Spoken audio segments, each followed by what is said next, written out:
What would you do if you found out your sister was abandoning her children for a life of luxury? Sarah's peaceful Sunday morning was shattered when her sister Jessica orchestrated a cruel betrayal, leaving Sarah responsible for the twins at the airport. But this was only the beginning.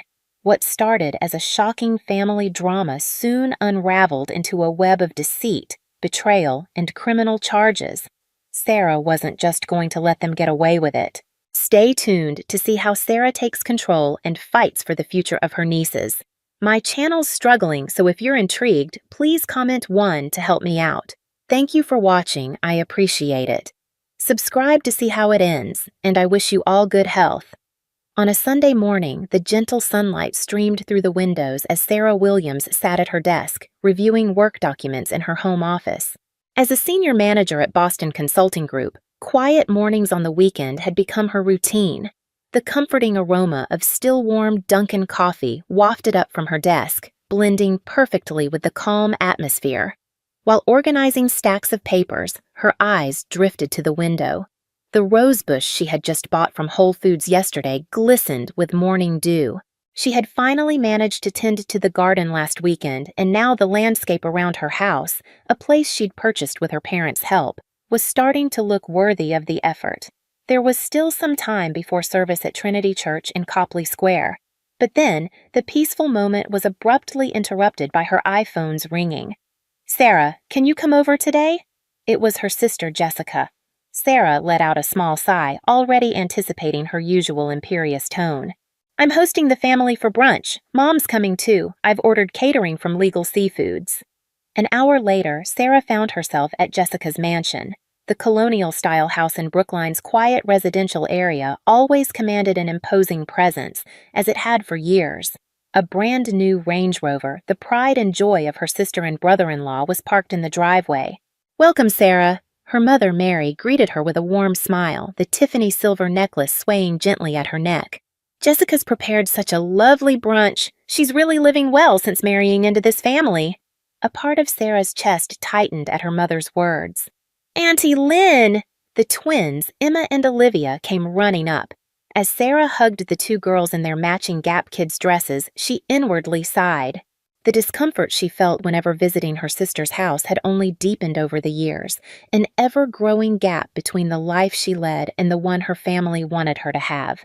Entering the living room, she was met with a modern space that had been designed by a professional interior decorator. The marble dining table was laden with lobster croissant sandwiches and truffle-flavored eggs Benedict, luxurious, indulgent, and exactly what she'd expected. "I'm the star today," since Jessica made her grand entrance, dressed in a new Louis Vuitton dress, striking a pose clearly intended for social media. Her husband, Kevin, was, as always, absorbed in reading news on his iPad. "Actually, I have wonderful plans," Jessica announced, holding a mimosa and Dom Perignon with an air of superiority. "We've decided to take a family trip to Hawaii next month. Kevin's company is doing well, and isn't this the perfect time?" "What? When?" Sarah's surprise was evident in her expression. Jessica flashed a malicious smile, her voice dripping with sarcasm. "Surely you're not planning to keep playing the single career woman forever.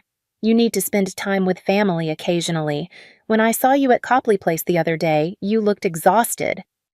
Sarah felt the sting of Jessica's words, but before she could respond, their mother's voice rang out in a half-hearted attempt to scold, though her attention had already shifted to taking photos of the food for Instagram. "Auntie Lynn, come to Hawaii with us. We're staying at the Disney Hotel in Oahu." The twins' innocent voices echoed in the room. Sarah hesitated for only a moment before making up her mind. She had accumulated miles from a recent business class sale, and, if nothing else, it would give her some space from this world. "Yes, of course. I haven't been to Hawaii in a while." On the table, the twins' iPads were already playing videos of Hawaiian beach resorts. On the morning of departure, Sarah woke up earlier than usual. The clock showed 7 a.m. She double-checked the sunscreen and new swimsuit she'd bought at Walgreens the day before. As she confirmed her reservation on the American Airlines app, the Boston Morning Sun reflected off her MacBook. While munching on a bagel, she recalled Jessica's text message last night. which had only included a final confirmation of boarding time and a casual note saying, "Tomorrow will be a wonderful memory, starting a fun family vacation." Today, though she tried to say it cheerfully to herself, something still nagged at her heart. Checking the time while reviewing photos of the White Hotel she'd looked up on TripAdvisor, Sarah loaded her Toyota RAV4 and drove through Boston streets. The roads, usually congested, were clear on this Saturday morning. The car radio was broadcasting Hawaii's weather forecast. Boston seemed determined to match with its own humid weather. Boston Logan Airport was bustling with travelers. As Sarah wheeled her new carry-on toward the check-in counter, she overheard a family in front of her discussing their Disney vacation package.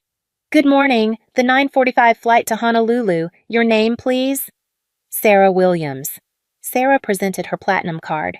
The counter agent's expression subtly changed. The sound of keyboard typing paused momentarily. "I'm very sorry, Miss Williams. Your reservation was canceled in the system last night." "What? That's impossible, the confirmation email." "Sithol, the Brown party completed their check-in about 30 minutes ago." Her mind went blank. She frantically pulled out her iPhone 14 Pro and called Jessica. No answer. Kevin's number went straight to voicemail. Just then, a new message notification appeared on her screen. "Take care of the children. We need some time." And then came a photo. The twins sitting on a bench in front of the airport Starbucks. Emma clutching a pink teddy bear from Build-A-Bear.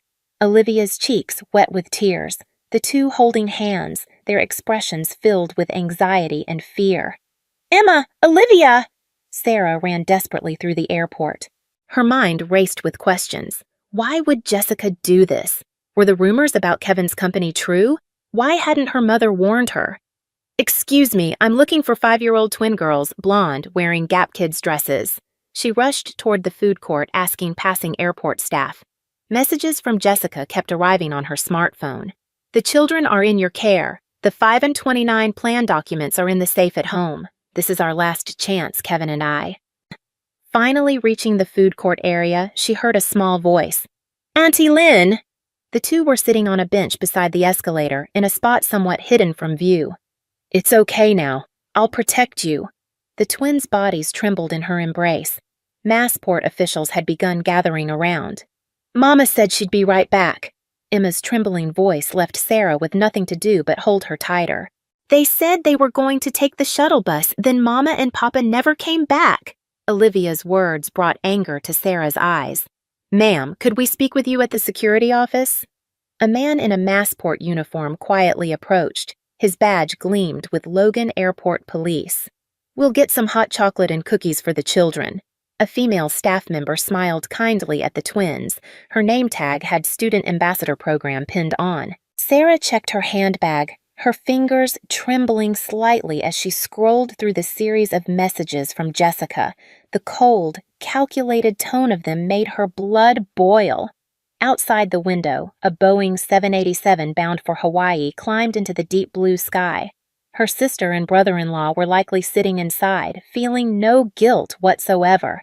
Sarah's breath hitched as she stared at the sky, the weight of it all pressing down on her. This wasn't the family trip she had envisioned. 12 hours after the incident, an exhausted atmosphere settled over Sarah's living room.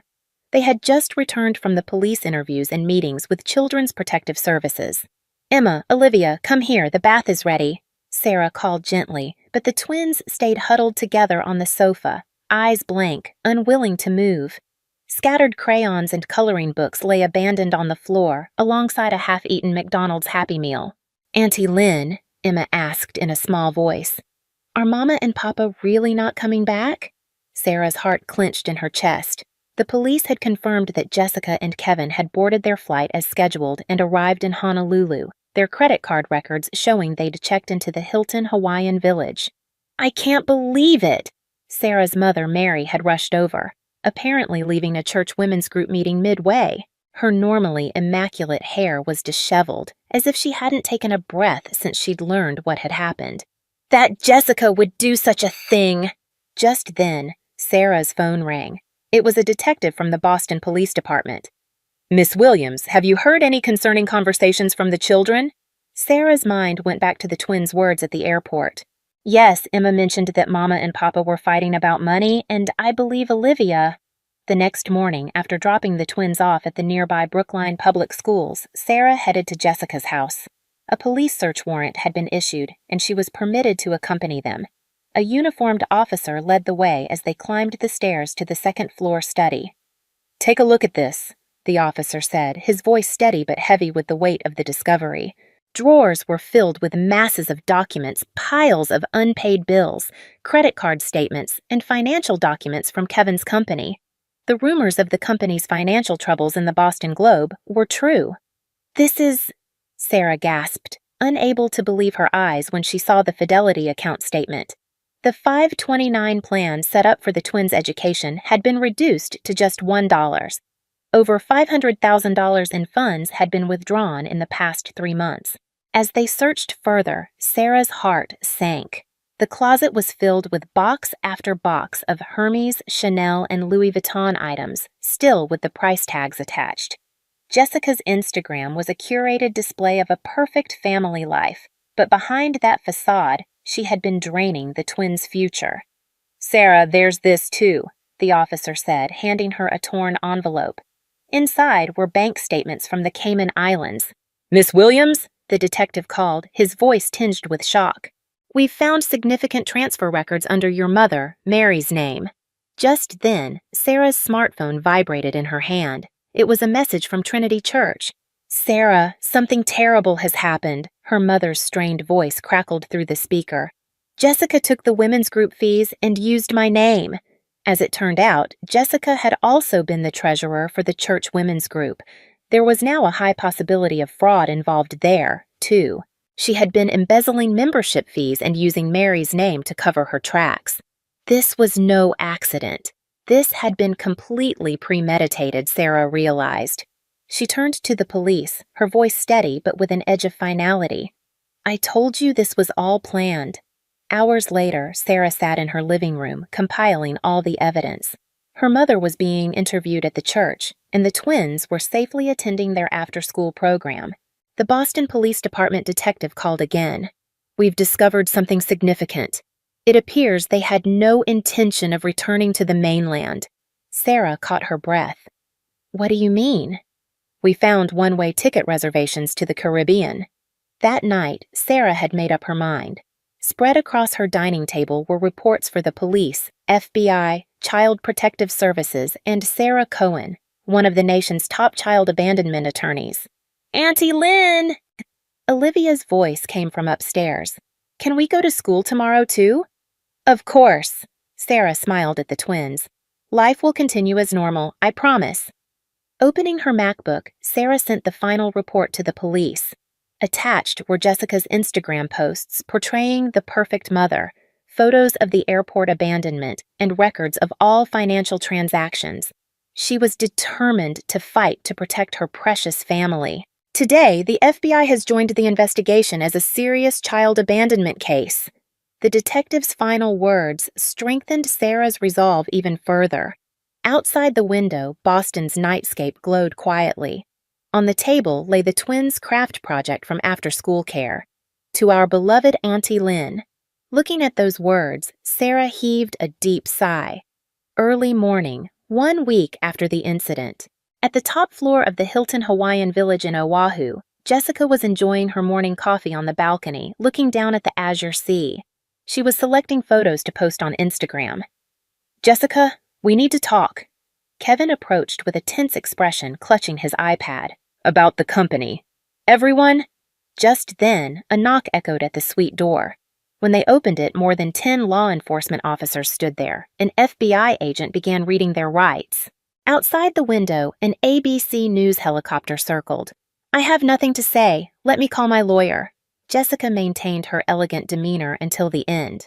However, tickets to the Cayman Islands were found in her Louis Vuitton bag. "This is a federal crime." The agent's voice was cold. "You're charged with interstate child abandonment, embezzlement, and money laundering." 2 weeks later, at the Boston U.S. Attorney's Office, Sarah was meeting with prosecutors. "Miss Williams, we have sufficient evidence," said Jessica Morris, a prosecutor with over 20 years of experience. Particularly, the misappropriation of education funds will decisively turn the jury against them.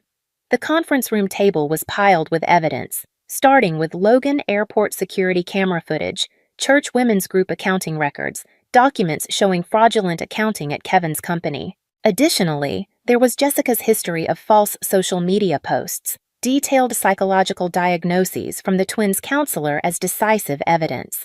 There were records of fraudulent withdrawals from the Fidelity 529 plan and multiple financial transaction documents with forged signatures from Mother Mary.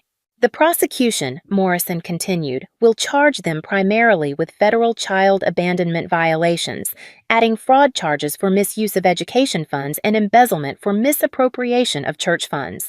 Will also include charges of document forgery for forging the mother's signature, money laundering related to the Cayman Islands accounts, and conspiracy charges for the couple's plan scheme. The sentence? Sarah asked. Maximum 20 years for Jessica, Morrison answered sternly. For Kevin, 7 to 15 years, depending on his level of cooperation. That evening, Sarah took the twins to their psychological counseling session at Boston Children's Hospital. The children's recovery will take time, explained Dr. Sarah Watson, their physician. Particularly, abandonment by a mother creates deep emotional wounds. 1 month later, at the Suffolk County Courthouse, Jessica and Kevin's initial hearing began. Local media packed the gallery, and the Boston Globe featured the case on its front page. "Defendants, please rise," the judge's voice echoed through the courtroom. Jessica wore an orange prison jumpsuit. Her former arrogant demeanor had vanished, and her makeup-free face showed fatigue. Jessica, began. The courtroom fell silent. "I admit to everything." Her confession began. At first, when I learned about Kevin's company's critical situation, Jessica's voice trembled. "But that's no excuse. I abandoned my children." Her testimony lasted 3 hours. It all started, she said with her pride as a mama influencer, misappropriating education funds to maintain a luxurious lifestyle, embezzling church funds to cover debt payments, forging her mother's signature for new loans, and finally the escape plan for a new life in the Caribbean. She admitted that at the root of it all was her hatred for Sarah's stable life. Kevin, who took the stand next, admitted to everything. The company had been essentially bankrupt for 2 years. His voice was hollow. "But I couldn't tell Jessica her lifestyle." Mary took the witness stand as the prosecution's final witness. "I trusted my eldest daughter too much." Her voice was filled with remorse. "I betrayed the church members, hurt Sarah, and most of all, my grandchildren." On the day of sentencing, the courtroom was filled with tension. "Defendant Jessica Brown," the judge's voice resonated. "Your actions represent the gravest breach of trust. You abandoned your children, betrayed your family's trust, and even deceived your church community." After the sentencing, a press conference was held on the courthouse steps.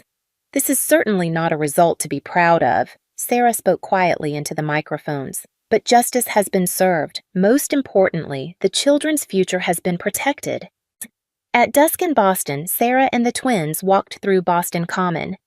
"Auntie Lynn," Emma called out softly, "we'll always be together, right?" "Yes, of course." Sarah squeezed the twins' hands firmly. "We'll walk forward as a new family." 2 weeks after the sentencing in the visiting room of Massachusetts Women's Correctional Institution, Sarah momentarily faltered at the sight of her sister sitting behind the reinforced glass. Jessica, in her orange prison uniform, had completely lost her former glamour. Her skin, once polished with Brandon skincare products, was ashen, and her perfectly maintained blonde hair was thin and damaged from prison-issue shampoo. "Sarah?" Jessica's voice was hoarse. "I did something unforgivable." "Yes," Sarah answered quietly. She had wrestled with the decision to visit many times, but this might be their last face-to-face meeting. This visit was necessary to understand everything and to settle something within herself. "How are the children?" Tears welled up in Jessica's eyes. "They don't want to see me." "Yes, I think that's best for now." Sarah recalled the counselor's advice. The children's emotional recovery would take time. The clock in the visiting room ticked softly, its rhythm the only sound in the otherwise still air. A brief 15-minute visit. During this time, the two sisters, Jessica and Sarah, sat across from each other, reflecting on their lives, their shared childhood, and the family they had grown up in. Jessica, the one who had borne all of their mother's expectations, and Sarah, who had always remained in the shadows like a wallflower, quietly observing from the sidelines. "Remember when we were little in the Back Bay house?" Jessica's voice trailed off, her words laden with nostalgia. "If only we could go back to those days."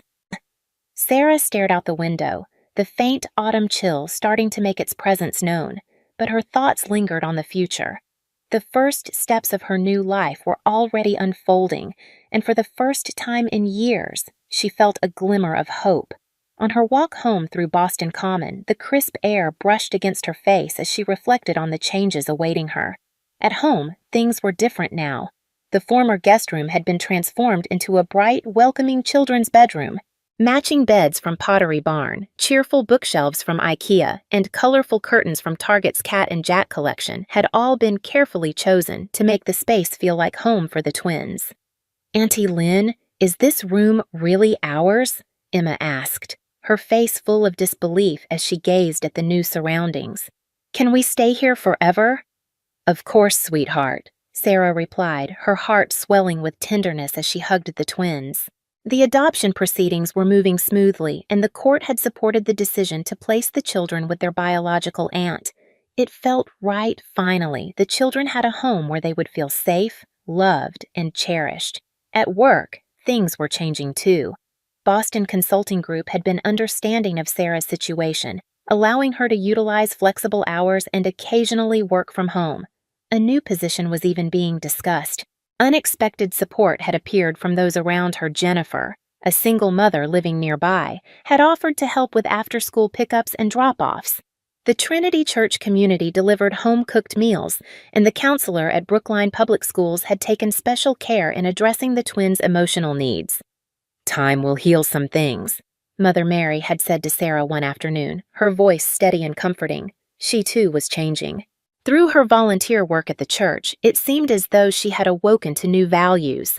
Now, on weekends, she would bake cookies with the twins, sharing moments of warmth and connection. A year later, in early summer, the twins celebrated their 6th birthday in Sarah's backyard. The sweet smell of organic cake from Whole Foods and homemade lemonade filled the air. Laughter from the neighborhood children danced around them, creating a simple yet heartwarming scene. "Happy birthday, Emma and Olivia!" Their classmates cheered as the twins beamed with happiness, their once anxious faces now radiating pure joy. The weight of their past fears seemed to have melted away. That night, after putting the children to bed, Sarah stepped out into the garden. The starry sky above was a quiet canvas, and as she stood there, a soft smile crept across her face. On the table inside, the twins' essays lay untouched. The theme was my family, and they began with the words, "To my beloved mom," a simple phrase that carried the weight of their genuine love and feelings.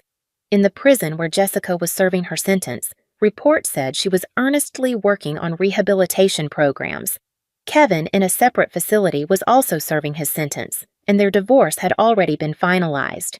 Letters from them occasionally arrived for the twins, but Sarah kept them unopened, waiting for the day when the children would be ready to read them on their own terms. In Sarah's desk drawer was a dinner invitation from a rising pediatrician in Boston. It had started with the twins' regular checkups.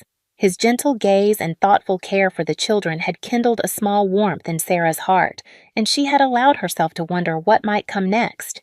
On Christmas night, a large tree sparkled in Sarah's living room, and 3 stockings hung above the fireplace in the corner. Sheet music for the twins' lessons lay on top of their new piano, and the words, "Love you, Mom," written by Emma and Olivia before they fell asleep, brought tears to Sarah's eyes. "I love you too," she whispered softly. Outside, snow had begun falling quietly, blanketing the world in a fresh, white layer. It felt like the beginning of something new. A new chapter in their story, one of healing, love, and the promise of a bright future. What do you do when the family you've always known betrays you in the worst possible way? Do you let them walk all over you, or do you rise up and protect the people who truly matter? Sarah was no stranger to the judgment and superiority of her sister Jessica and the rest of her family. But when Jessica's actions went too far, leaving the twins abandoned at the airport, Sarah had no choice but to act. The entire situation, the manipulation, the lies, the betrayal, was enough to push anyone to their breaking point. But Sarah didn't break. She stood up for those who couldn't stand up for themselves, her nieces. By gathering all the evidence and working closely with authorities, Sarah took control of the situation and exposed Jessica's lies. She didn't let her sister's perfect Instagram facade fool her any longer. The twins deserved better, and Sarah was determined to give them the safe, loving home they had always needed. The journey wasn't easy. Sarah had to fight for her family every step of the way, but in the end, she triumphed. She not only saved her nieces from the turmoil their parents had caused, but also gave them a future full of love and stability. As the twins' laughter filled the air during their birthday celebration, Sarah realized that despite everything, she had won. So, what would you do in Sarah's place? Would you have fought for your family even if it meant standing up against your own blood? Let's talk about it in the comments. And don't forget to like, subscribe, and stay tuned for more stories of strength and resilience.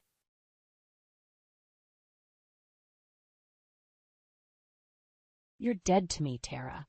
This is my house now.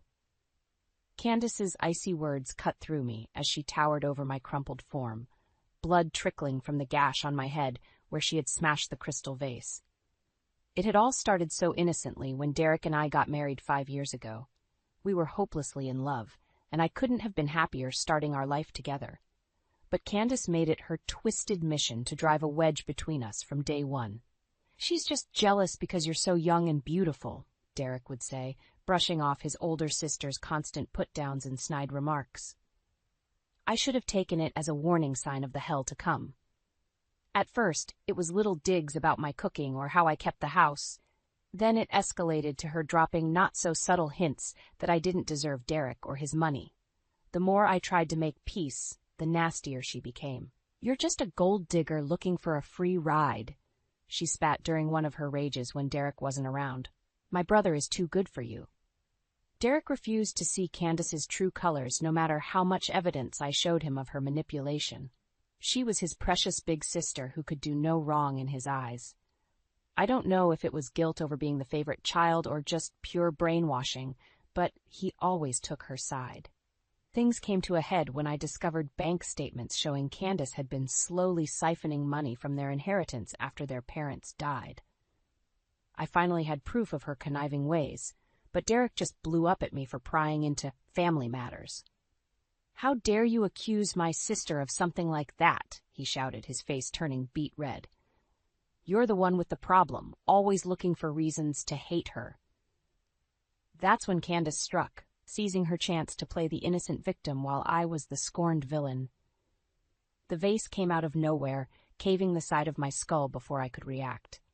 As I crumpled to the floor, her shadow loomed over me with those chilling parting words.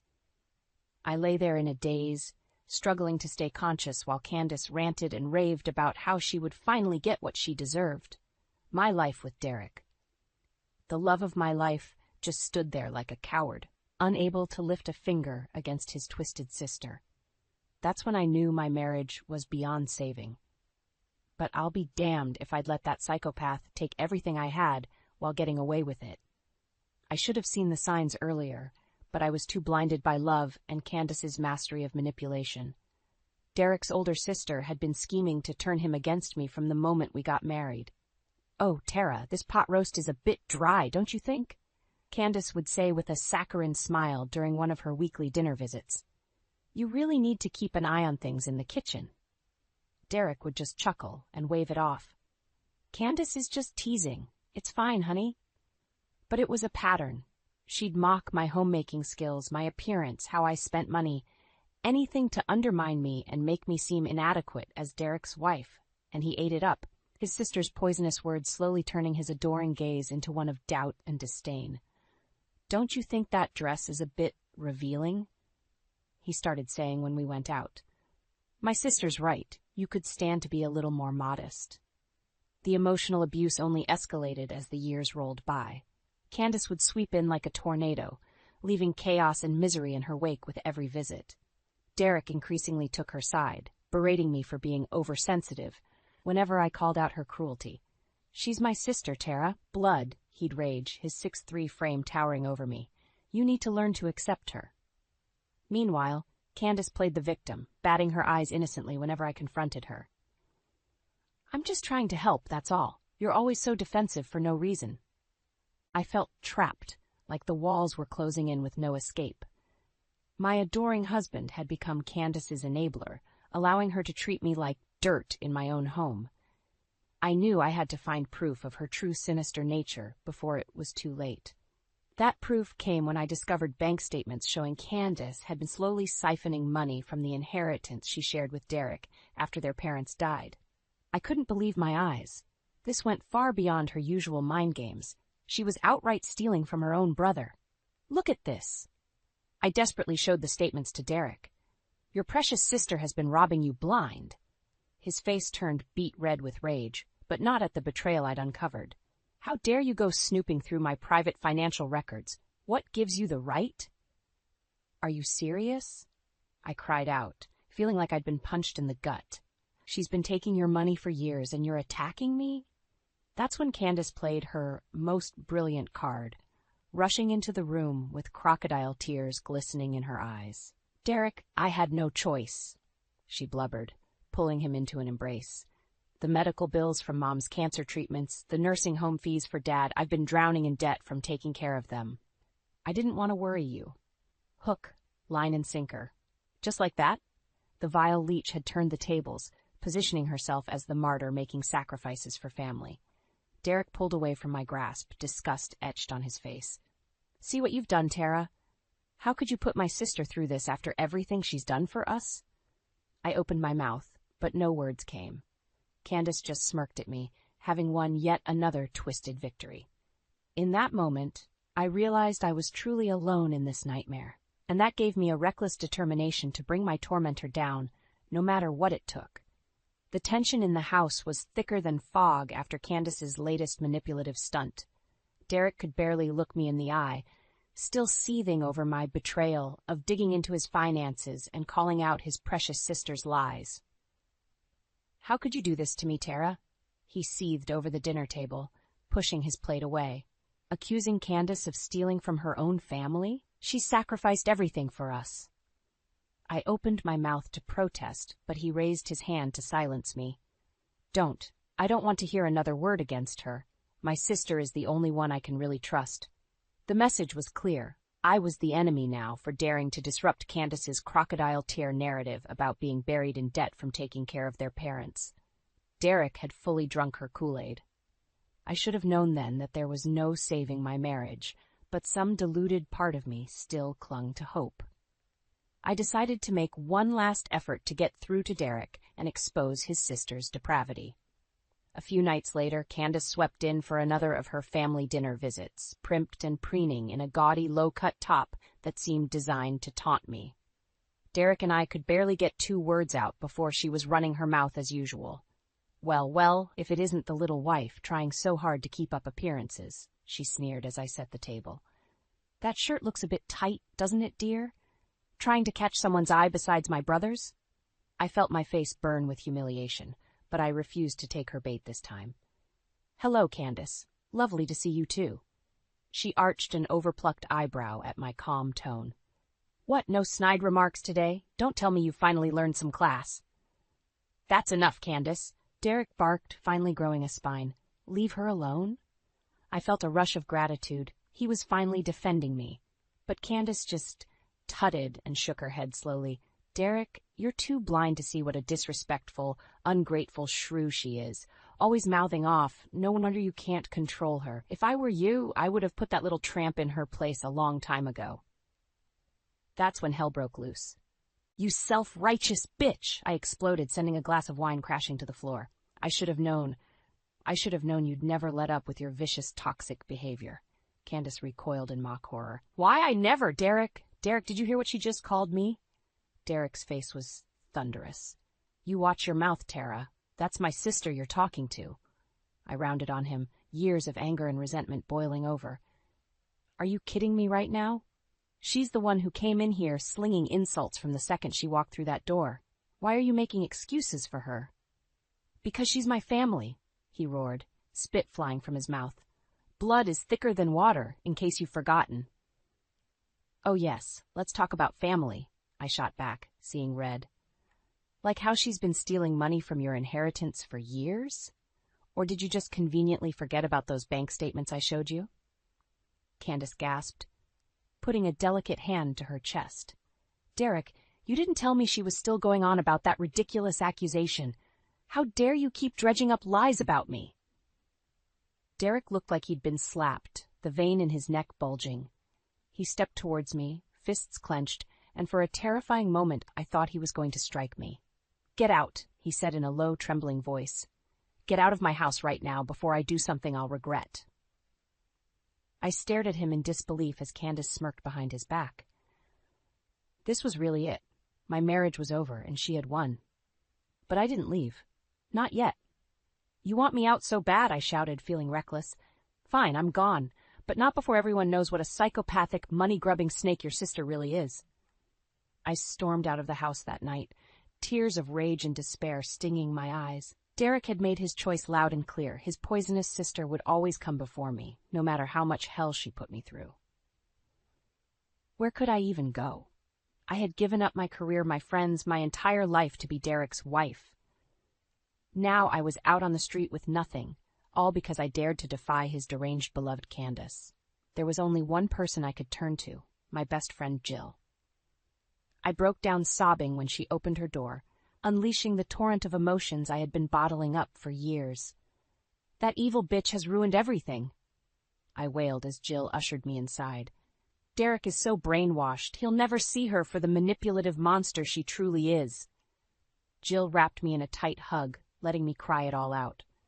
When I finally regained my composure, she looked me square in the eye with grim determination. Enough is enough, Tara. You can't let Candace just walk all over you like this. It's time to fight back. I shook my head despondently. Against her? You don't know the half of what I've been through. She's got Derek so wrapped around her finger, he'll never believe a word I say about her true nature. Then we need evidence, Jill stated firmly. Proof that she's the conniving psychopath you say she is. Once we have that, we can bring her down for good. An ember of hope flickered in my chest. The bank statements showing her stealing from their inheritance. Those were just the tip of the iceberg. There has to be more we can find to expose her. Jill nodded grimly. We start digging first thing tomorrow morning. I'm not letting my best friend's life be destroyed by this witch. Over the next few days, Jill and I formed a plan to infiltrate Derek's home and gather any information that could take Candace down for good.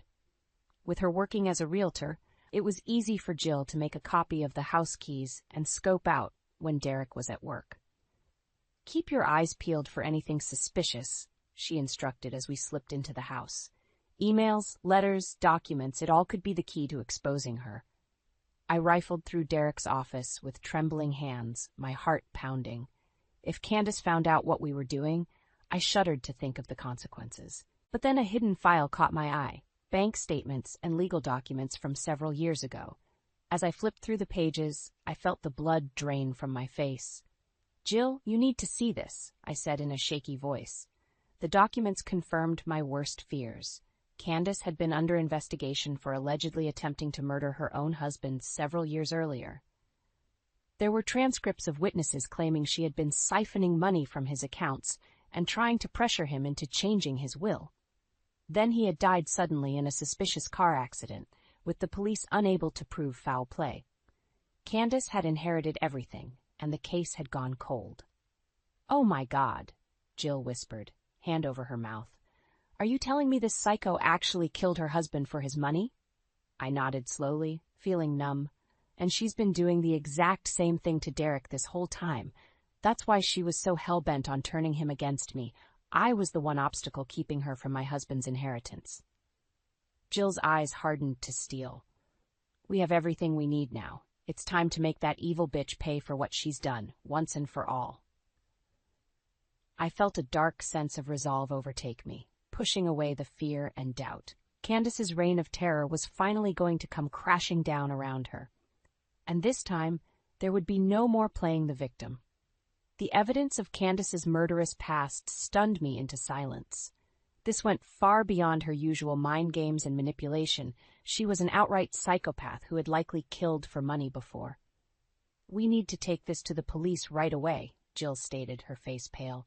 "Who knows what that nutjob is capable of if she's gotten away with murder once already?"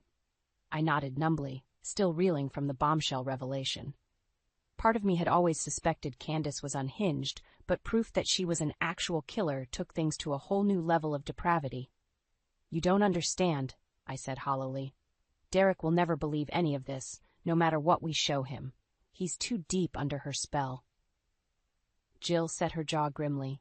"Then we make sure she goes away for good, with or without his cooperation.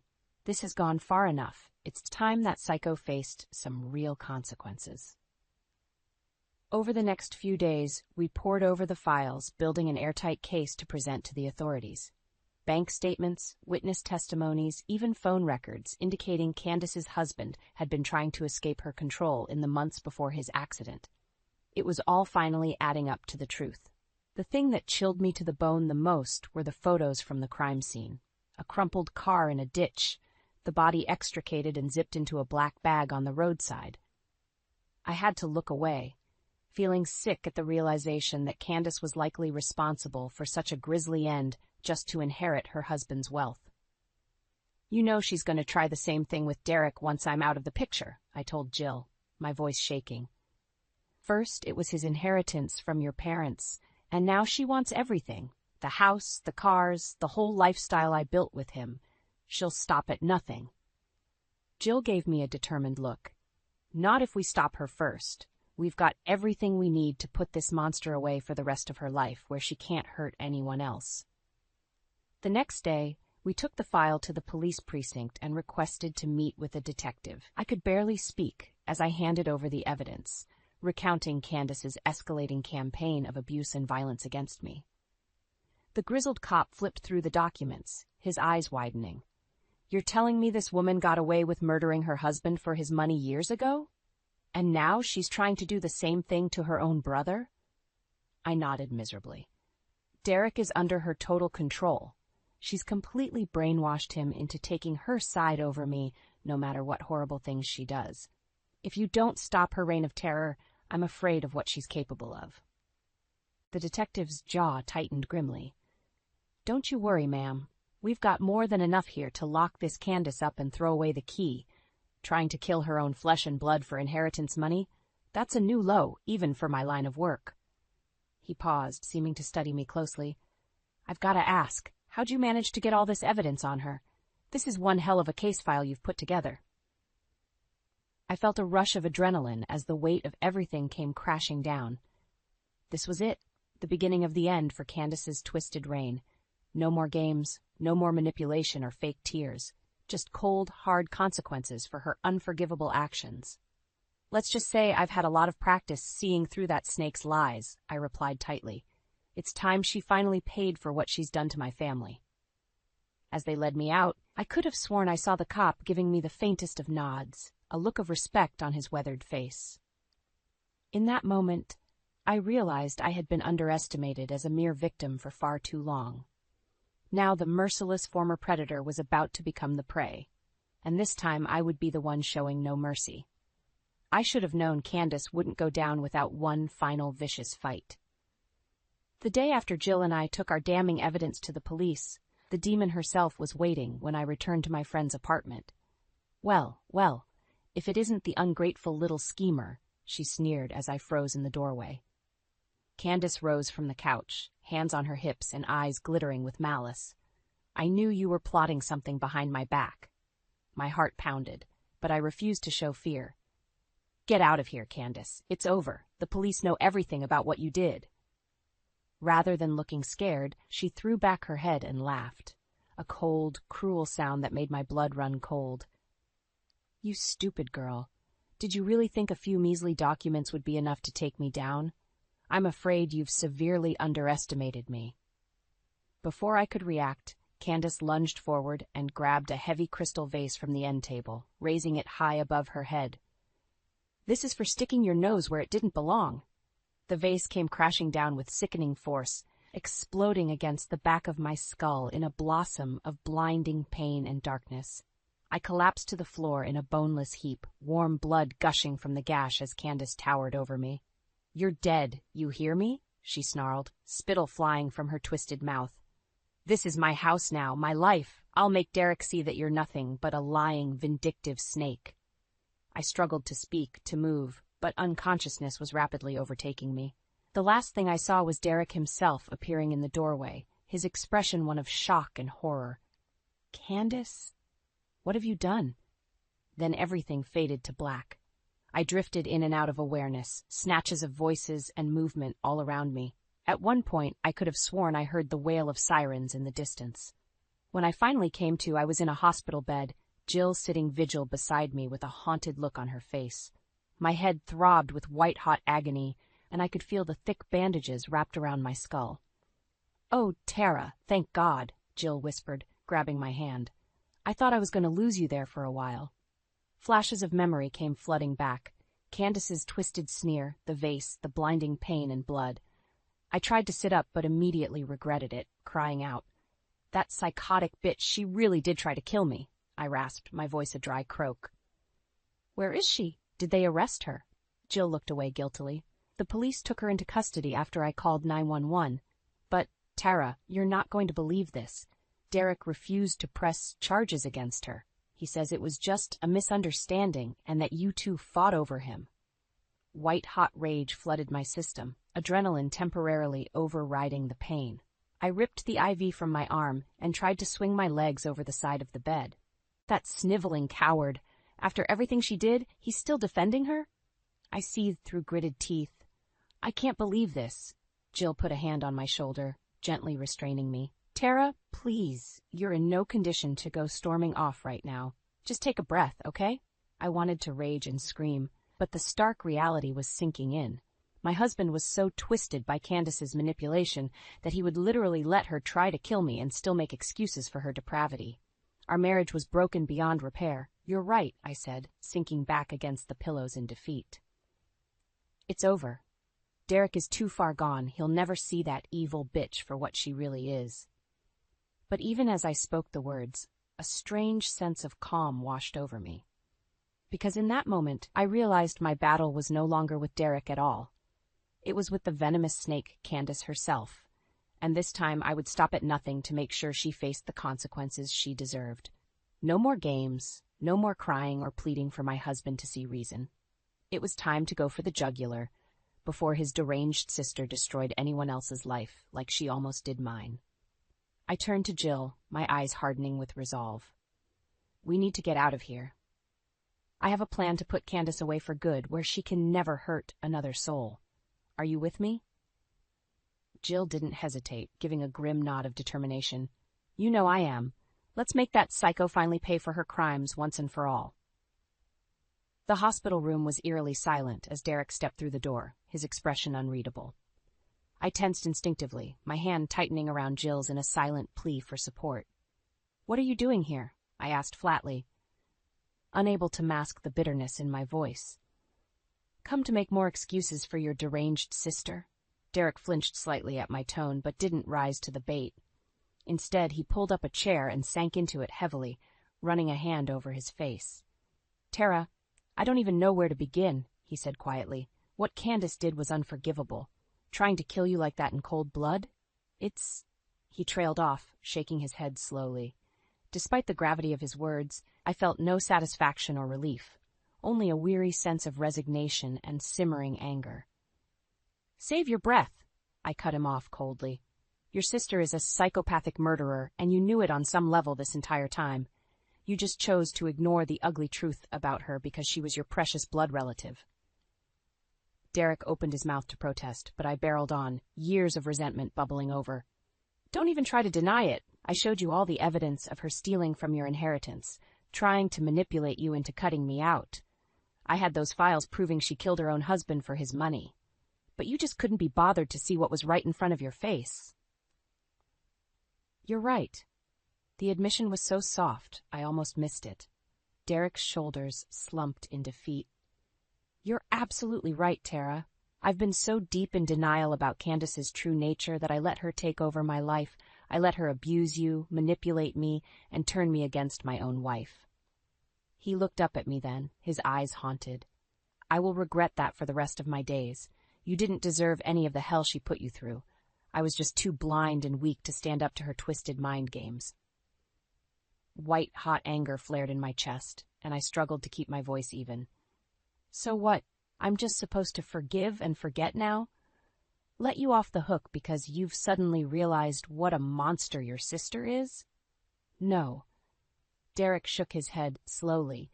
No, I don't deserve forgiveness or another chance. Not after what I allowed to happen under my own roof. I came here to tell you that it's over between us. The words hit me like a physical blow, despite the fact that I'd already accepted our marriage was broken beyond repair. I think some delusional part of me still clung to the hope that Derek would make things right once Candace's evil was exposed. I'm filing for divorce immediately, he continued, unable to meet my eyes, and I'm not going to contest you for anything. The house, the assets, it's all yours. Candace's poisonous influence cost me the best thing I ever had. This is the least I can do. I opened my mouth, but no words would come. Part of me wanted to rage, to hurl vicious recriminations at this pathetic shadow of the man I once loved. But the bigger part of me felt utterly hollow, devoid of any satisfaction or closure from his surrender. Jill spoke up, her voice laced with contempt. So that's it then? You just slink away with your tail between your legs while your demented sister rots in jail? Typical. I wish there was more I could do or say, Derek said heavily. But we both know there's no coming back from the unforgivable things I allowed to happen. You deserve so much better, Tara. With that, he slowly rose and turned to leave. At the doorway, he paused and looked back at me one final time. For what it's worth, I am sorry, truly sorry, for everything. Then he was gone, leaving me alone with the wreckage of our life together.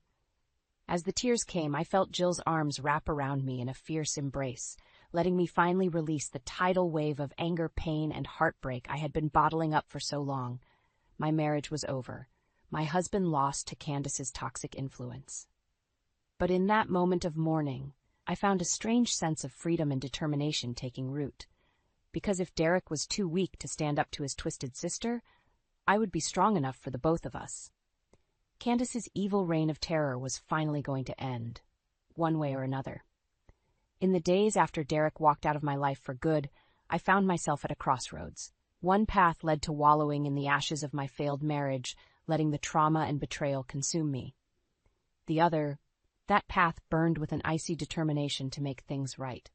We can't let Candace just walk away from this, I told Jill, my voice hardening. She tried to kill me, Jill, her own sister-in-law. That kind of depravity can't go unanswered. Jill nodded grimly. You're right. For too long, that psycho has been able to slither away from the consequences she deserves. It's time we make sure the law catches up to her once and for all. With renewed purpose, we began compiling every shred of evidence we had on Candace. The financial documents, witness statements, everything. A comprehensive paper trail of her decades-long spree of greed, manipulation, and likely murder. This should be enough to bury that snake for the rest of her miserable life, Jill said, eyeing the thick file with grim satisfaction. No more getting off easy with her crocodile tears. I felt a surge of adrenaline, my heart pounding. This was it. The first steps towards ensuring Candace could never hurt another innocent person like she almost did to me.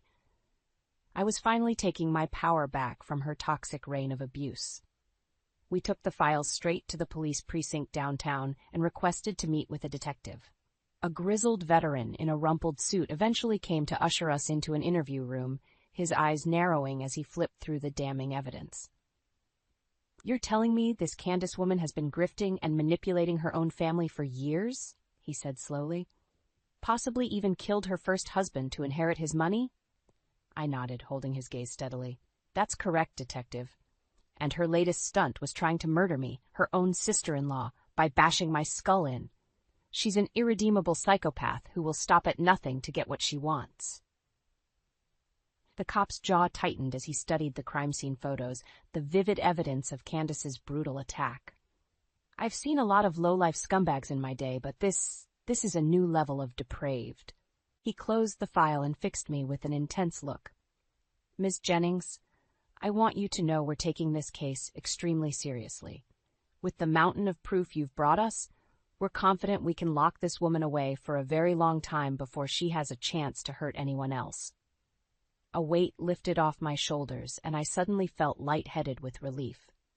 After years of being gaslit and tormented, I was finally being heard and believed about Candace's unforgivable cruelty. Thank you, Detective, I said, my voice wavering slightly. You have no idea how much it means to know the law won't let her evil go unanswered this time. The cop offered a grim smile. No thanks needed, ma'am. We're just doing our job to get a dangerous predator off the streets. You're the one who showed real courage by standing up to this Candace's abuse and not backing down. As Jill and I left the precinct, I felt a sense of peace and resolution wash over me, despite the storm clouds ahead.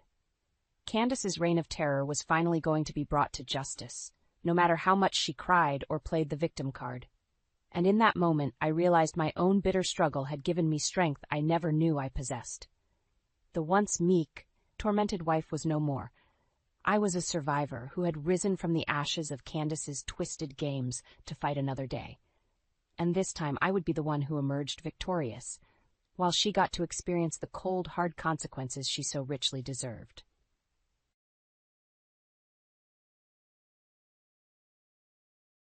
The front yard was a disaster zone. Muddy tire tracks crisscrossed the once pristine lawn, leading to the completely obliterated flower garden in the corner.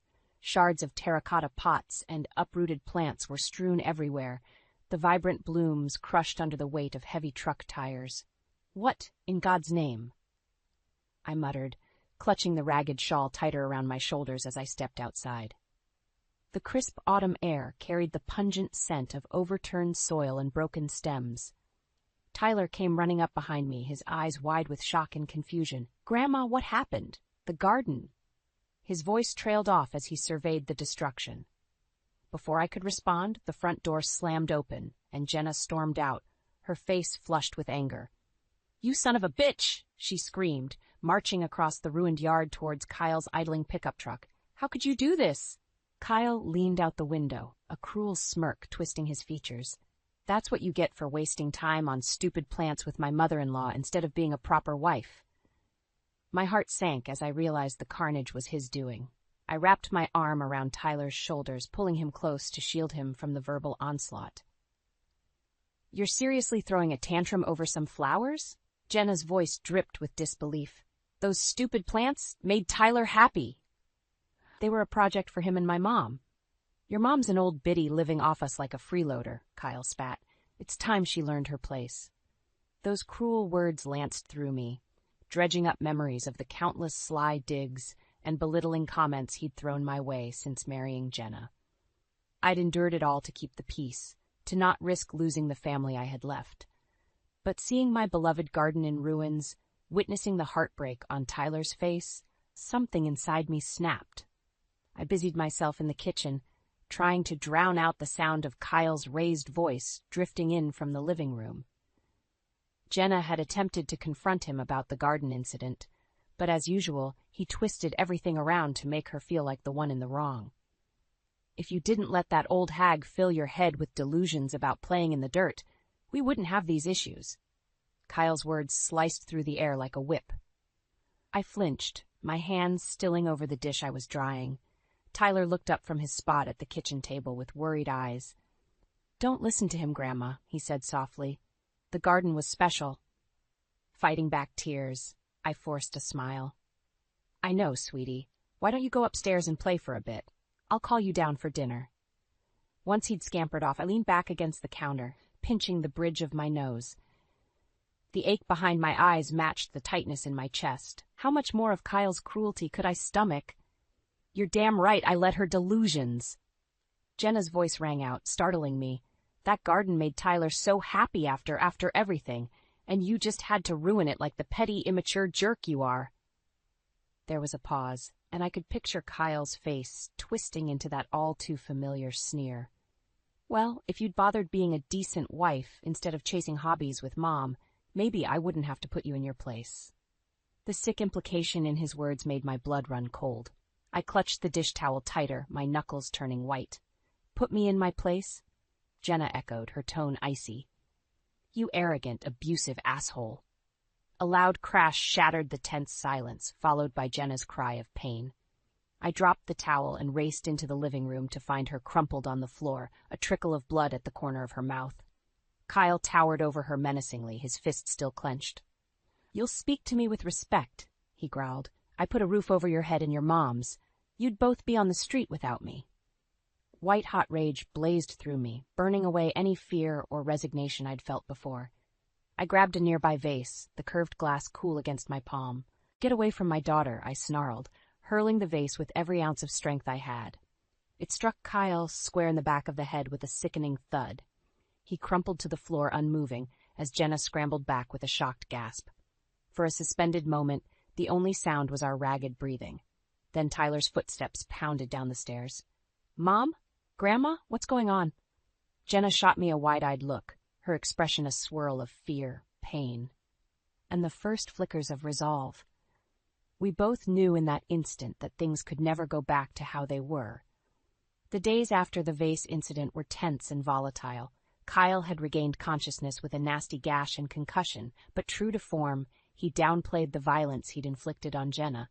We tiptoed around him, never knowing when his fuse might ignite again. Tyler stuck close by my side, his usual bright demeanor dimmed by the heaviness that now permeated our home. One afternoon, I found him staring forlornly out the window at the ravaged garden plot. "I miss working on the flowers with you," he said in a small voice. My heart constricted at his crestfallen expression. Ruffling his hair, I tried to inject some lightness into my tone.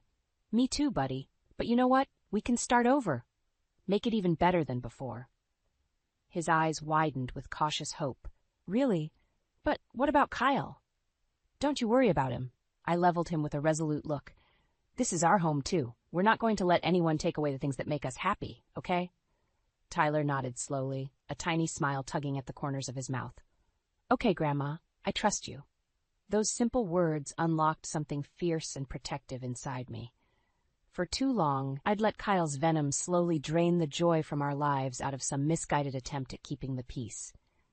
But seeing the garden he'd so callously destroyed reawakened my passion. The same passion I wanted to pass on to Tyler.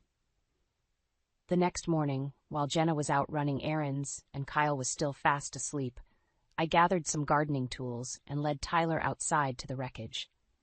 He watched with rapt attention as I mapped out a new layout, explaining how we'd rebuild the garden beds from scratch. "We'll make it bigger and better," I promised, "with all your favorite flowers and some new ones, too." Tyler's face lit up with excitement, and we got to work tilling the soil and gathering supplies from the shed. By the time Jenna returned, we had the first bed prepped and ready for planting. "Mom, look!" Tyler bounded over, practically vibrating with pride. "Grandma and I are making a new garden."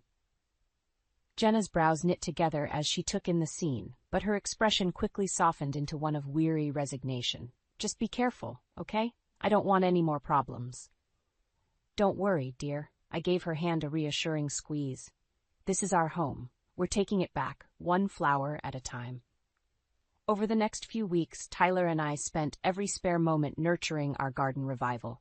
With each seedling that sprouted and bloomed, I could see his self-assurance growing right alongside the plants, and Jenna, after her initial reservations, seemed to draw strength from our small oasis of defiance as well. Kyle, of course, doubled down on his sneers and taunts about our stupid hobby. But his words carried less venom, deflecting off the newfound sense of purpose that buoyed us. This garden was more than just flowers. It was a reclaiming of our space, our happiness. And even Kyle's cruelty couldn't uproot that. The garden was really taking shape now, the vibrant blooms a colorful rebuke to Kyle's attempts to grind us down. Tyler spent hours happily tending to the plants alongside me, his small hands surprisingly deft with the pruning shears and trowel. "This sunflower is going to be even taller than you soon, Grandma," he exclaimed one sunny afternoon, gently adjusting the thick green stalk. I chuckled, brushing a bead of sweat from my brow. "Is that so? Well, I can't have my favorite gardener showing me up." A familiar derisive snort made us both stiffen. Kyle sauntered over, already clutching a beer despite it being barely noon. Waste of time and money, if you ask me, he said, sneering at the lush garden beds. All that work for some dumb plants. Tyler's shoulders slumped, and I felt a flare of protective anger. Before I could retort, though, he pressed on with a mocking tone. But I guess that's all an old lady's good for these days, huh? He fixed me with a cruel smirk. Digging around in the dirt with the grandkids. The emasculating implication hung heavy in the air. I drew myself up, refusing to let him rattle me like he so clearly wanted. At least I'm doing something productive and bringing joy, I said evenly. Which is more than I can say for you. Kyle's eyes flashed with rage, but I held his gaze, unflinching. After a tense moment, he scoffed and turned on his heel, storming back into the house and letting the screen door slam behind him. Don't listen to him, Tyler, I said gently, pulling the boy into a one-armed hug. He's just trying to be mean because he doesn't understand. Tyler nodded, but his shoulders remained tense as he turned back to the garden with a troubled frown. Over the next few days, Kyle's barbs and taunts increased in frequency. It's like he was trying to grind us down through sheer repetition. Jenna finally confronted him one evening after he'd made another snide comment about the stupid hobby within Tyler's earshot. Why do you have to be such a jerk about this? She demanded, hands on her hips. It makes Tyler happy, and it's not hurting anyone. Kyle's lip curled in an ugly sneer. Oh, what? You're taking their side now? Typical woman, falling for dumb emotional crap. The sexist remark hung in the air, scathing and vile. Jenna's face flushed an angry crimson. How dare you, you arrogant, backwards pig! In a flash, Kyle was on his feet, towering over her in a way that made my heart pound. You'll watch your tone when you speak to me, he growled, fists clenching. I instinctively moved to put myself between them, but Jenna held up a hand to stop me. There was a new fire blazing in her eyes, one I'd never seen before. Or what? She challenged, her voice low but unwavering. You'll hit me again like last time? Go ahead and try it, you pathetic bully. Kyle looked taken aback by her sudden defiance. His gaze flicked briefly to me before settling back on Jenna with a sneer. Whatever, have fun playing with your stupid flowers. He stormed off towards the den, but the air was thick with a sense that something had shifted. As Jenna met my eyes, I saw the first flickers of resolve hardening her expression. No more placating. No more walking on eggshells around his toxic temper. We were taking a stand, one bloom at a time. The garden had become a vibrant oasis amidst the escalating tension in our household. Each morning, Tyler and I would slip outside to tend the beds, finding solace in the simple act of nurturing new growth. The zinnias are finally blooming, he exclaimed one day, carefully snipping a few stems to bring inside. I smiled, admiring the jewel-toned petals. They're beautiful. Why don't you put them in a vase for the kitchen table?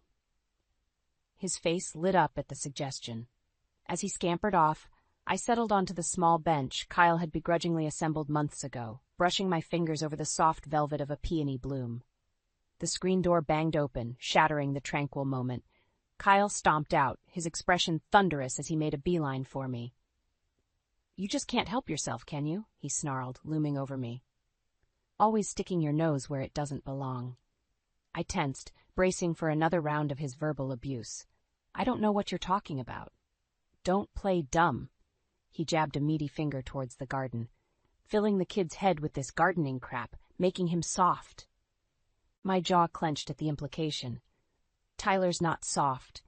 He's caring and in touch with nature, something you could learn from. Kyle's face mottled with rage. You'll keep your trap shut about how I raise my son, you hear me? The possessive words made my blood run cold. I opened my mouth to retort, but a small voice piped up from behind.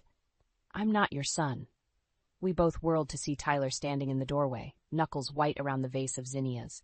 His expression was uncharacteristically steely as he fixed Kyle with an icy glare. You're just my mom's mean husband, and you're not going to talk to my grandma like that anymore.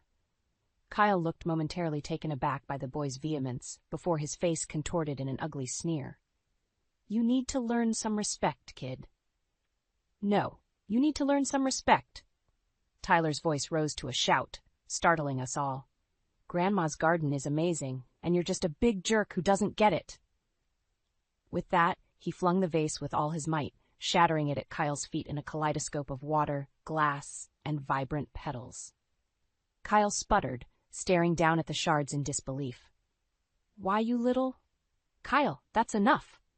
Jenna's voice rang out as she hurried outside, putting herself between her husband and son. "You will not speak to him that way, do you understand me?" Kyle opened his mouth, undoubtedly to spit more venom, but seemed to think better of it at the look on Jenna's face. His hands clenched and unclenched as he struggled to rein in his temper. "Fine," he bit out at last. "Do whatever you want. Waste your time playing in the dirt." He turned on his heel and stormed back inside, the screen door slamming hard enough to rattle the windows. An uneasy silence fell over the yard, broken only by the soft rustle of leaves in the warm breeze.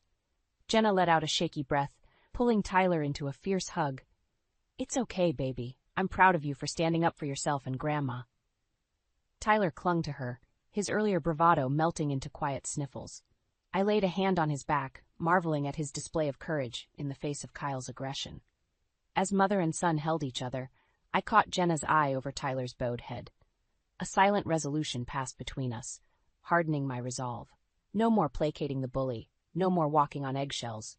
It was time to uproot the poison from our family once and for all, by whatever means necessary. The days following Tyler's outburst were marked by a tense, uneasy truce. Kyle avoided us, skulking around the house with a perpetual scowl. Jenna insisted we leave him be to simmer down, but I could see the newfound glint of determination in her eyes.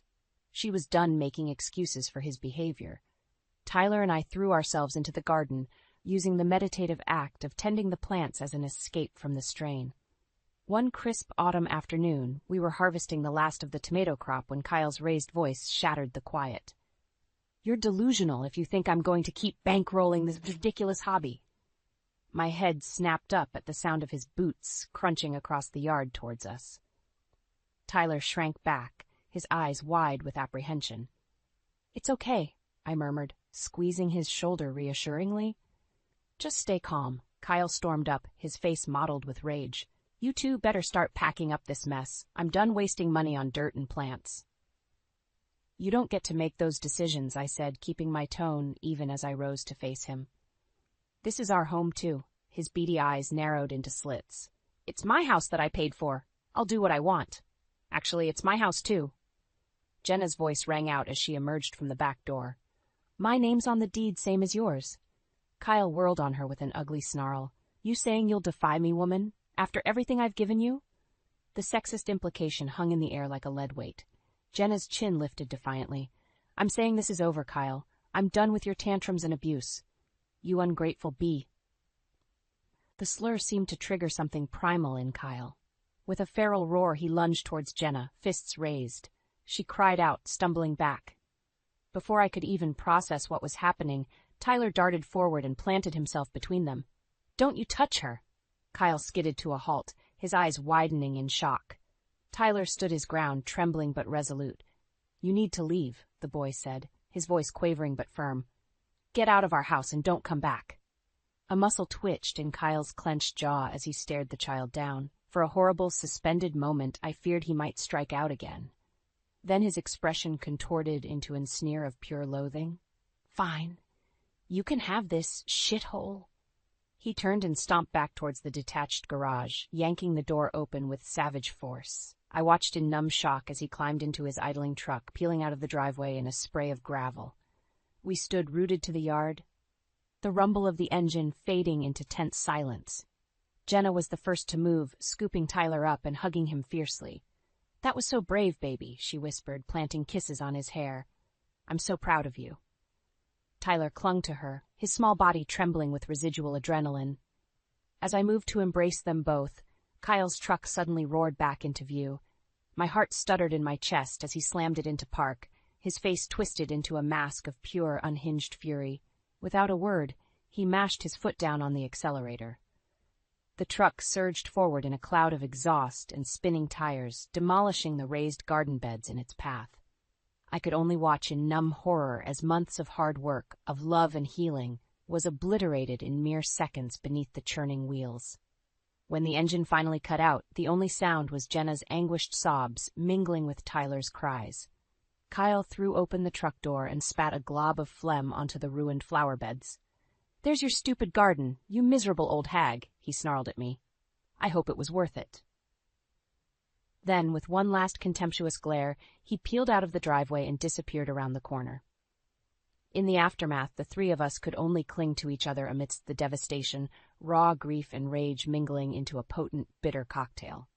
He'd taken things too far this time, and he was going to pay dearly for it. The aftermath of Kyle's rampage was a blur of police reports, terse statements, and Jenna's heart-wrenching sobs. Tyler clung to me, his small frame racked with tremors as the reality of his stepfather's cruelty sank in. "Why did he do that, Grandma?" he kept asking in a tiny, broken voice. The garden was so beautiful.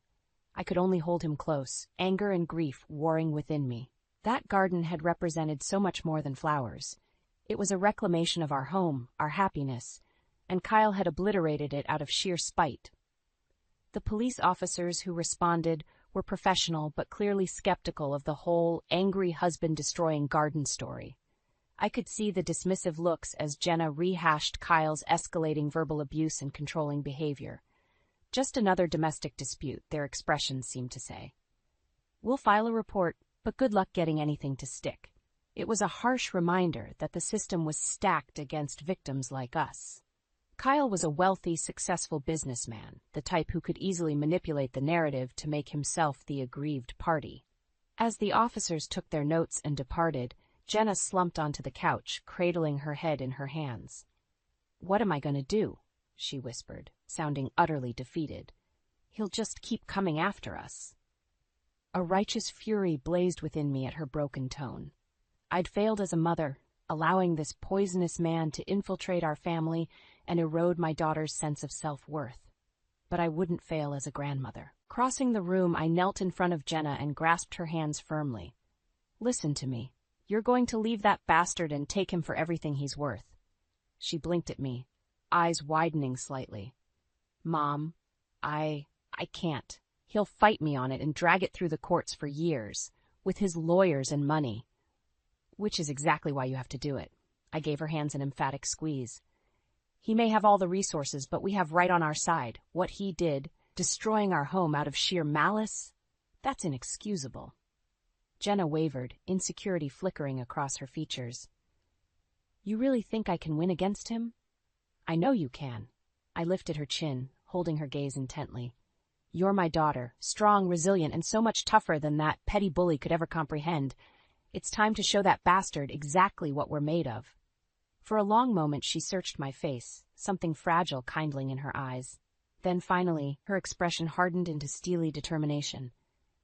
"You're right," she said, her voice low but resolute. "I'm done letting him control me, done subjecting Tyler to his toxic crap. It's time to burn that bridge and salt the earth." I pulled her into a fierce embrace, fresh tears of pride and hope stinging my eyes. "That's my girl. We'll take him for everything. The house, his assets, every last penny. And when it's all over," she whispered fiercely, "we build a garden twice as beautiful in the rubble of what he destroyed, a garden just for us." Tyler, who'd been watching silently, scrambled up to join our hug, his small arms winding tightly around us both. United at last, a formidable front against the cruelty that had nearly broken us. That night, as I stood vigil over the decimated garden beds, I could almost taste the promise of justice on the crisp autumn breeze. Kyle's path of destruction would lead to his downfall, the ultimate cosmic karma for his arrogance and hatred. We would emerge from his shadow, battered but unbroken, rising like the perennials that bloomed more vibrant each spring. And in the end, we would be the ones blanketing the wreckage with new life, while he withered amongst the ashes of his own making. The divorce proceedings were every bit as vicious and drawn out as we'd anticipated. True to form, Kyle fought tooth and nail, his high-priced legal team flinging accusations and attempting to discredit us at every turn. "My client is the victim of a vindictive woman looking to take advantage," his smarmy lawyer sneered during one particularly heated deposition. "The supposed abuse is a fabrication to ensure a larger settlement." Jenna's hands clenched into white-knuckled fists on the table, but she kept her composure, refusing to rise to the bait. I couldn't help but swell with pride at her poise. If I were making it up for monetary gain, why did I wait until after the garden incident? She asked evenly. "I tried for months to make the marriage work despite his cruelty." The lawyer's oily smirk faltered slightly, but he pressed on. And this garden incident, an overblown tantrum certainly, but hardly grounds for the extreme financial demands you're making. He destroyed months of my mother and child's hard work and joy out of pure spite. Jenna fired back, her voice hardening. If that's not emotional cruelty and property damage, I don't know what is. As the proceedings dragged on, every scathing accusation and bad faith argument only stoked the simmering fury in my chest. Kyle's arrogance and disregard for us as human beings knew no bounds. Finally, after what felt like an eternity of bitter legal combat, the judge rendered his decision. I'll never forget the look of impotent rage on Kyle's face as the settlement terms were read out, a number that would have most people set for multiple lifetimes. "This is a travesty," he erupted as soon as the gavel struck. "You're robbing me blind based on lies and embellishments." "Watch your tone," the judge warned, his expression severe. "I've reviewed all evidence and testimony thoroughly. The punitive damages for your vindictive and abusive actions are more than warranted." Kyle opened his mouth, no doubt to unleash another stream of vitriol, but seemed to think better of it. With a visible effort, he clenched his jaw and turned on his heel, storming out of the courtroom. In the aftermath, I could scarcely believe the enormity of our victory. Not just the monetary settlement, though that would ensure Jenna and Tyler never had to rely on anyone again. More importantly, we'd stood our ground against Kyle's cruelty and prevailed. As we made our way to the car, giddy with hard-won relief, Tyler tugged on my sleeve. "Does this mean Kyle can never come back?" he asked, his eyes wide and hopeful. I pulled him into a fierce hug, blinking back grateful tears. "It means we never have to see that mean old bully again, sweetie. We're finally free of him for good." Jenna looped an arm around us both, her face alight with the first true unburdened smile I'd seen in years. "Mom's right. It's just going to be us three from now on, a fresh start." Over the next few weeks, we settled into our new reality with a sense of giddy disbelief. Jenna immediately put in her notice at the job Kyle had insisted she keep, ready to be a full-time mom again. And true to her word, one of the first things we did was rip out what remained of the ravaged garden. "We're starting over from scratch," I told Tyler as we surveyed the bare patch of earth, planting all new life where he tried to destroy it. The boy's face split into a gap-toothed grin, like a phoenix rising from the ashes. "Exactly," I ruffled his hair with a chuckle. "Our garden will be bigger, brighter, and more beautiful than ever before, and this time no one can take that away from us." As we set about mapping out the new beds and selecting seeds, I couldn't help but feel a sense of cosmic justice. While we were nurturing new growth from the devastation, Kyle was left bitter and broken, his wealth and arrogance reduced to rubble. In the end, his cruelty had wrought his downfall, leaving nothing but a scorched path of ruin in its wake. But for us, it was the dawn of a new beginning, a vibrant garden flourishing in the ashes, reclaimed and renewed.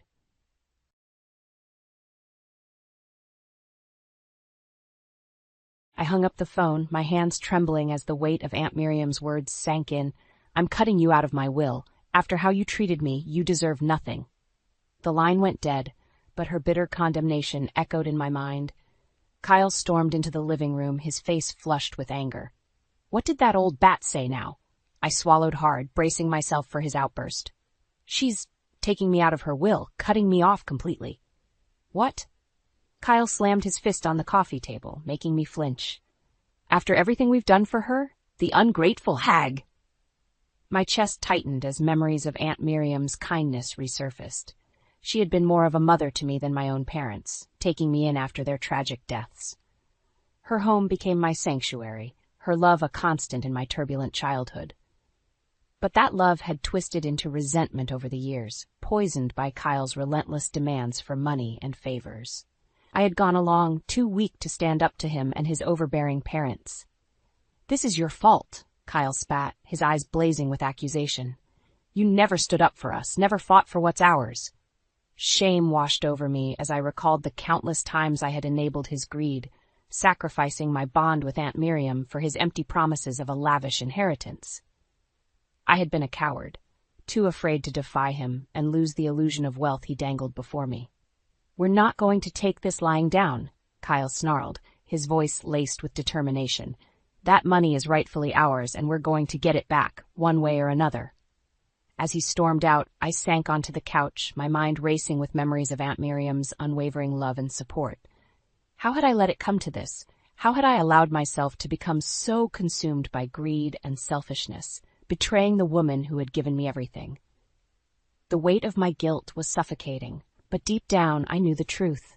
I had brought this upon myself, and as the gravity of my actions settled in, I couldn't help but wonder if there was any way to undo the damage I had caused, or if I had lost Aunt Miriam forever.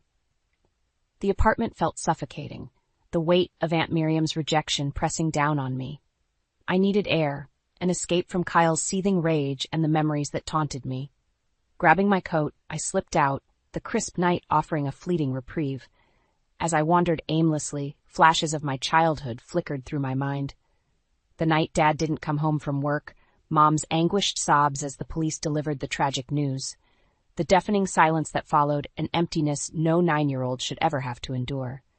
Then Aunt Miriam's warm embrace, her gentle voice soothing my fears. "You're safe now, sweetheart. I'm here for you." She had been my lifeline, my anchor in the storm that threatened to sweep me away. Her modest home became a sanctuary, filled with the love and stability I had so desperately craved. But even then, the seeds of greed had taken root, planted by Kyle's manipulative parents. "That old lady's loaded," they would sneer. "Just you wait, Trina. One day, that fortune will be yours." Foolishly, I had let their poisonous words take hold, blinding me to Miriam's unconditional love. And as the years passed, Kyle's demands grew more insistent, his parents' influence more toxic. "She owes us," he would snarl, his eyes glinting with avarice. "After everything we've done for her, sacrificing our own lives to take care of that ungrateful hag." I knew it was a lie, a twisted justification for his greed. But I was too weak, too afraid to stand up to him, to risk losing the illusion of wealth he dangled before me like a carrot on a string. "Trina, darling," Aunt Miriam would plead, her eyes brimming with hurt. "I've given you everything I have. Why isn't it enough?"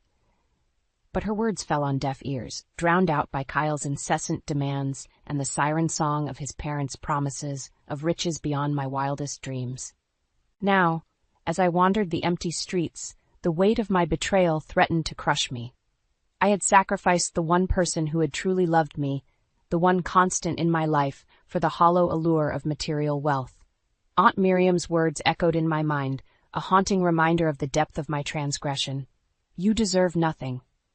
And in that moment, I knew she was right. I had brought this upon myself, and the only one to blame was the person staring back at me in the cold, unforgiving reflection of the storefront window. The sound of Aunt Miriam's labored breathing filled the stifling hospital room. I shifted uncomfortably in the hard plastic chair, guilt gnawing at my insides as I watched her frail form struggle for each ragged breath. "You came," she whispered, her eyes flickering open, a glimmer of hope in their tired depths. I forced a smile, unable to meet her gaze. "Of course, Aunt Miriam. Where else would I be?" Her bony hand trembled as she reached for mine, and I flinched, the weight of my deceit threatening to crush me. "I'm so sorry, dear," she rasped, her voice barely audible. "I never meant for things to end up like this." My throat constricted, the words I longed to say, the apology I owed her, stuck like shards of glass. But Kyle's voice echoed in my mind, a constant reminder of the price of defiance. "Don't be ridiculous," I managed, forcing a hollow laugh. "You've done more than enough for me already." Aunt Miriam's face fell, her eyes glistening with unshed tears. "But I wanted to give you everything, Trina, to make up for all the heartache you've endured." The guilt was suffocating, a vice around my chest that squeezed tighter with each shallow breath she took. I should have been the one comforting her, reassuring her that her love and support had been enough, more than enough. But the words never came. Instead, I sat in silence, a coward too afraid to break free from the chains of greed that bound me. Later that night, as Aunt Miriam slept fitfully, Kyle stormed into the room, his face contorted with rage. "Well?" he hissed, his eyes darting to the fragile figure in the hospital bed. "Did you get through to her? Make her see reason?" I shook my head, unable to meet his accusatory glare. "Useless," he spat, slamming his fist against the wall. "We're running out of time, Trina. That money is ours, and I'm not going to let some senile old bat stand in our way." His words cut deep, but I knew there was truth in them. We had sacrificed too much, endured too many years of her empty promises and hollow gratitude. It was time to take matters into our own hands. As Kyle ranted, his voice rising with each venomous syllable, I caught a flicker of movement from the corner of my eye. Aunt Miriam's lids fluttered open, her gaze locking onto mine, a lifetime of hurt and betrayal reflected in those weary eyes. In that moment, I knew there was no going back. The fragile bond between us, once so strong and unbreakable, had been severed. And as the harsh reality of my actions washed over me, I couldn't help but wonder if I had lost her forever. The shrill ring of the phone sliced through the tense silence, shattering the fragile calm that had settled over our apartment. Kyle shot me a pointed glare as I reached for the receiver, his jaw clenched in silent warning. "Hello?" My voice trembled with trepidation. "Trina?" The nurse's voice was grave, laced with urgency. "It's your Aunt Miriam. There's been an incident. You need to come to the hospital right away." My heart plummeted, a cold dread washing over me. "What happened? Is she okay?" A weighted pause then. "She's fallen. Hit her head pretty hard. The doctors are doing everything they can, but—" She trailed off, the unspoken words hanging heavy in the air. The line went dead, but the implications lingered, a suffocating weight pressing down on my chest. I turned to Kyle, my mouth dry, struggling to find the words. "Well?" he snapped, his eyes narrowing with impatience. "What is it?" "It's Aunt Miriam," I managed, my voice barely above a whisper. She's hurt. Bad." For a fleeting moment, a flicker of concern crossed his features, quickly extinguished by the ever-present hunger that burned in his eyes. "How bad?" he demanded, leaning forward, his knuckles whitening as he gripped the armrests of his chair. I swallowed hard, the gravity of the situation threatening to crush me. "They didn't say, just that we need to get to the hospital right away?" Kyle's nostrils flared, his lips curling into a sneer. "Of course they didn't," he spat, rising to his feet with a suddenness that made me flinch. "They're probably just trying to milk us for more money, the vultures." His words hung in the air, a bitter accusation that stung like a slap to the face. I opened my mouth to protest, but the words died on my tongue, withering under the weight of his scathing glare. "Well?" he barked, grabbing his coat from the rack with a forceful tug. "Are you coming or not? We can't let this opportunity slip through our fingers." Opportunity. The word left a sour taste in my mouth, a stark reminder of the depths to which we had sunk. Aunt Miriam was lying in a hospital bed, her life hanging in the balance, and all Kyle could think about was the inheritance that dangled before us like a tantalizing prize. But what choice did I have?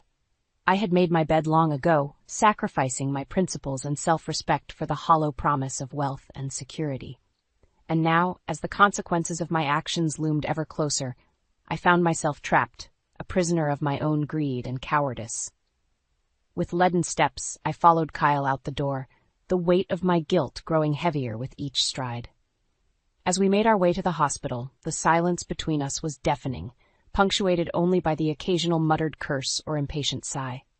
And through it all, a single thought echoed in my mind, a haunting refrain that chilled me to the core. What had I done? The antiseptic stench of the hospital corridor assaulted my senses as we made our way down the sterile hallway, each step echoing like a death knell. Kyle strode ahead, his gait determined, his eyes fixed on the prize that lay beyond the closed door at the end of the corridor. I trailed behind, my footsteps leaden, weighed down by the guilt that threatened to consume me. Aunt Miriam's fragile form flashed before my eyes, a haunting reminder of the depths to which I had sunk in my pursuit of her wealth. As we neared the room, the muffled sounds of voices drifted through the door.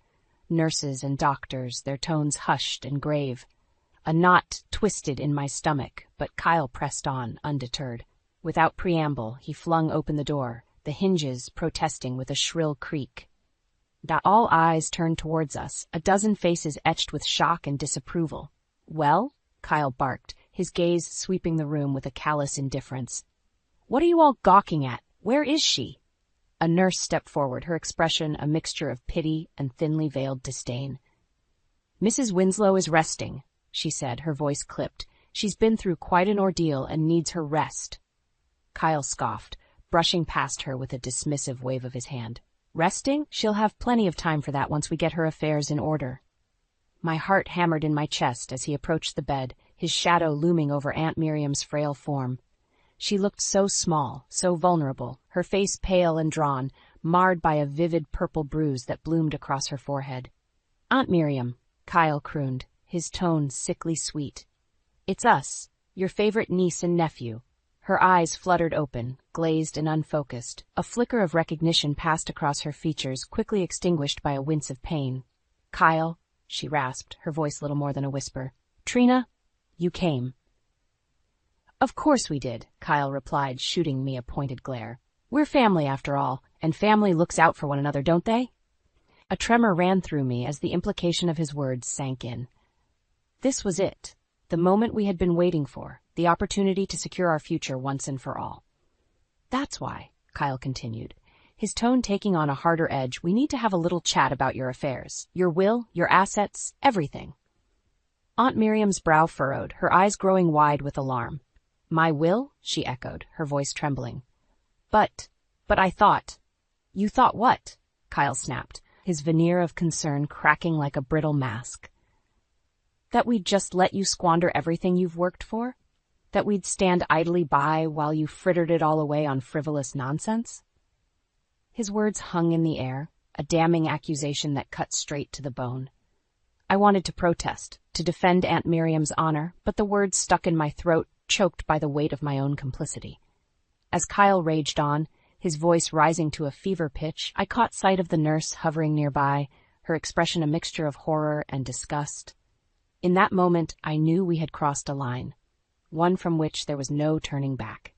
And as the harsh reality of our actions washed over me, I couldn't help but wonder if we had finally gone too far, if the price of our greed was too steep, even for us. The crisp autumn air did little to soothe the burning ache in my chest as I made my way up the familiar path to Aunt Miriam's home. Each step felt heavier than the last, weighed down by the burden of shame and regret that had become my constant companion. As the stately manor came into view, memories assailed me, happy times spent in its warmth and comfort before greed had poisoned everything. I could almost hear the echoes of Aunt Miriam's laughter, the gentle melodies she would hum as she tended to her beloved garden. But those days were gone, lost to the relentless march of time and our own selfish desires. The door swung open before I could raise my hand to knock, and there she stood, Aunt Miriam, her once vibrant eyes now dulled by a mix of sorrow and resignation. "Trina," she said, her voice little more than a hoarse whisper, "I've been expecting you." I opened my mouth, but no words came. What could I possibly say to undo the hurt, the betrayal we had inflicted upon her? "Come in," she sighed, turning and disappearing into the dimly lit interior. I followed, each step feeling like a descent into the depths of my own personal hell. The once inviting foyer was now a mausoleum, the air thick with the weight of shattered dreams and broken promises. Aunt Miriam sank into her favorite armchair, her movements slow and labored, a stark contrast to the vibrant woman I remembered. She gestured for me to sit, her gaze unwavering, piercing straight through to my soul. "I know why you're here," she said, her voice barely audible above the ticking of the grandfather clock. "You want to know about the will." My heart hammered in my chest, the familiar ache of greed and longing stirring within me. This was it, the moment we had been waiting for, the opportunity to secure our future once and for all. But as I opened my mouth to speak, Aunt Miriam raised a trembling hand, silencing me before the words could leave my lips. "Don't bother," she said, her eyes hardening with a resolve I had never seen before. "I've made my decision, and nothing you or that wretched husband of yours can say will change it." A chill ran down my spine, her words cutting deeper than any knife. This was no idle threat. I could see it in the set of her jaw, the steely determination that burned in her gaze. "You're cutting us out?" I managed, my voice little more than a strangled whisper. Aunt Miriam's lips curved into a humorless smile, a bitter twist of the knife. "Cutting you out?" she echoed, her tone laced with a mix of pity and contempt. "My dear, you cut yourselves out long ago, the moment you decided that money and possessions were more important than family, than love." Her words hit me like a physical blow, knocking the wind from my lungs and leaving me gasping for air. I wanted to protest, to defend our actions, but deep down, I knew she was right. We had brought this upon ourselves, sacrificing everything that truly mattered for the hollow allure of wealth and status. As the weight of her condemnation settled over me, I felt the last vestiges of hope slip away, replaced by a cold, bitter resignation. We had played the game, and we had lost. Spectacularly, irrevocably. And as I looked into Aunt Miriam's eyes, I saw not anger or hatred, but a profound sadness, a mourning for the family we had once been, and the love we had so carelessly squandered. In that moment, I knew there was no going back, no undoing the damage we had wrought. The only path left was forward, into the desolate wasteland of our own making. The deafening silence that hung over our apartment was suffocating, broken only by the occasional muffled sob or the clink of a glass against the coffee table. Kyle sat hunched in his chair, his eyes glazed and unfocused, a half-empty tumbler of amber liquid clutched in his trembling hand. "This can't be happening," he muttered, his words slurred and thick. "Not after everything we've sacrificed." I said nothing, my own grief and shame rendering me mute. Aunt Miriam's words echoed in my mind, a damning refrain that played on an endless loop. "You cut yourselves out long ago. How had it come to this? How had our relentless pursuit of wealth and status twisted us into the very monsters we had sworn never to become?" A bitter chuckle escaped Kyle's lips, jarring me from my reverie. "Well," he sneered, fixing me with a glare that cut straight to the bone. "Aren't you going to say something?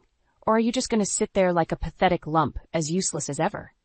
I flinched, his words like a physical blow. A part of me wanted to lash out, to defend myself against his vitriol, but what was the point? He was right. I was useless, a coward too afraid to stand up to him and his insatiable greed. "We're not going to let this stand, you know," he growled, slamming his glass down with such force that I half expected it to shatter. "That money is ours. Damn it. We've earned it, sacrificed everything for it." A bitter laugh escaped my lips before I could stop it. "Earned it?" I echoed, my voice dripping with contempt. "Is that what you call it? Leeching off of Aunt Miriam's generosity, bleeding her dry with our constant demands and ingratitude?" Kyle's eyes widened, his face flushing with rage. "How dare you?" he spat, surging to his feet and looming over me like a menacing shadow. "After everything I've done for you, for this family?" I met his gaze, unflinching. "You mean everything you've done to tear this family apart?" I shot back, my own anger rising to the surface like a tidal wave. "Face it, Kyle, we brought this on ourselves. We let greed and selfishness consume us, and now we're paying the price." His hand lashed out, the back of his palm connecting with my cheek with a sickening crack.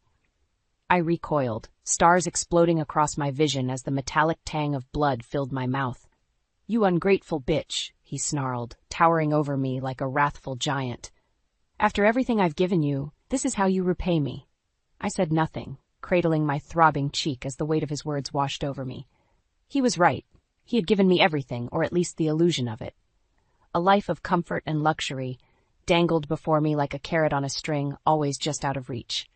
And in my desperation to grasp it, I had sacrificed the one thing that truly mattered: my integrity, my soul. As Kyle raged on, his voice rising to a fever pitch, I felt something within me shift, a profound weariness settling over me like a shroud. I was done, finished with the lies and the endless cycle of greed and recrimination. Slowly, I rose to my feet, my movements steady and resolute. Kyle fell silent, his eyes narrowing with suspicion as I met his gaze, unflinching. "It's over, Kyle," I said, my voice low but laced with a steely determination. "No more begging, no more pleading. We made our bed, and now we have to lie in it." His lips curled into a sneer, but I could see the flicker of doubt in his eyes, the first cracks in his armor of bravado. "You're really going to let that old hag win?" he spat, his words laced with venom. "After everything we've been through?" I said nothing, simply turned and walked away, leaving him to stew in his own bitter juices. It was time to start over, to rebuild from the ashes of our shattered dreams and broken promises. And this time, I vowed, greed and selfishness would have no place in my life. This time, I would be the master of my own destiny. The harsh glare of the neon open sign cast a sickly glow over the dingy diner, its flickering light a beacon for the weary souls who sought refuge within its cracked vinyl booths. I slid into one of the worn seats, the faded upholstery creaking in protest beneath my weight. The waitress, a world-weary woman with eyes like smudged charcoal, ambled over, her pen poised over a grease-stained pad. "What'll it be, hon?" she drawled, her voice a raspy monotone. I opened my mouth, but the words caught in my throat, a lump of shame and regret rendering me mute. How had it come to this? How had I fallen so far from the gilded halls of opulence to the grim underbelly of despair? The waitress arched an eyebrow, her patience wearing thin. "Look, sweetheart, I ain't got all night. You want something or not?" I forced a nod, my throat constricting as I choked out the words. "Just coffee, black." She shrugged, scribbling on her pad before shuffling away, leaving me alone with the weight of my thoughts. Aunt Miriam's face flashed before my mind's eye, her once vibrant features etched with disappointment and sorrow. "You cut yourselves out long ago," she had said, her words a death knell for our dreams of wealth and comfort. And she had been right. We had brought this upon ourselves, sacrificing everything for the hollow allure of material gain. Now, as the bitter consequences of our actions bore down upon us, I found myself adrift, cast out into the unforgiving wilderness with nothing but the tattered remnants of my pride. The clink of ceramic against formica jolted me from my reverie. The waitress had returned, a steaming mug of black coffee in her hand. She set it down with a thud, sloshing some of the inky liquid over the rim and onto the battered tabletop. "There you go, hon," she muttered, already turning away. "Holler if you need anything else." I nodded numbly, my fingers curling around the warm mug as if seeking solace in its simple familiarity. As the rich aroma wafted up, mingling with the stale scent of grease and despair, a memory surfaced, unbidden. Aunt Miriam's kitchen, the gentle clatter of dishes and the comforting gurgle of the coffee pot, her soft humming, a soothing melody that would chase away the shadows of my turbulent childhood, the warmth of her embrace, her whispered words of love and reassurance. A solitary tear traced its way down my cheek, mingling with the bitter brew as I raised the mug to my lips. How I had squandered that love, trampled upon it in my blind pursuit of riches and status. The diner door swung open with a jangle, admitting a gust of chill night air and a familiar figure. Kyle, his once immaculate suit now rumpled and stained, his eyes hollow and haunted. He spotted me, his lips curling into a sneer as he made his way over, his gait unsteady. Well, he slurred, sliding into the booth across from me. "If it isn't the prodigal wife, slumming it with the dregs of society." I said nothing, simply took another sip of my coffee, the bitter liquid scalding my tongue. Kyle leaned forward, his breath hot and sour with the reek of cheap whiskey. "What's the matter, Trina?" he taunted, his voice dripping with venom.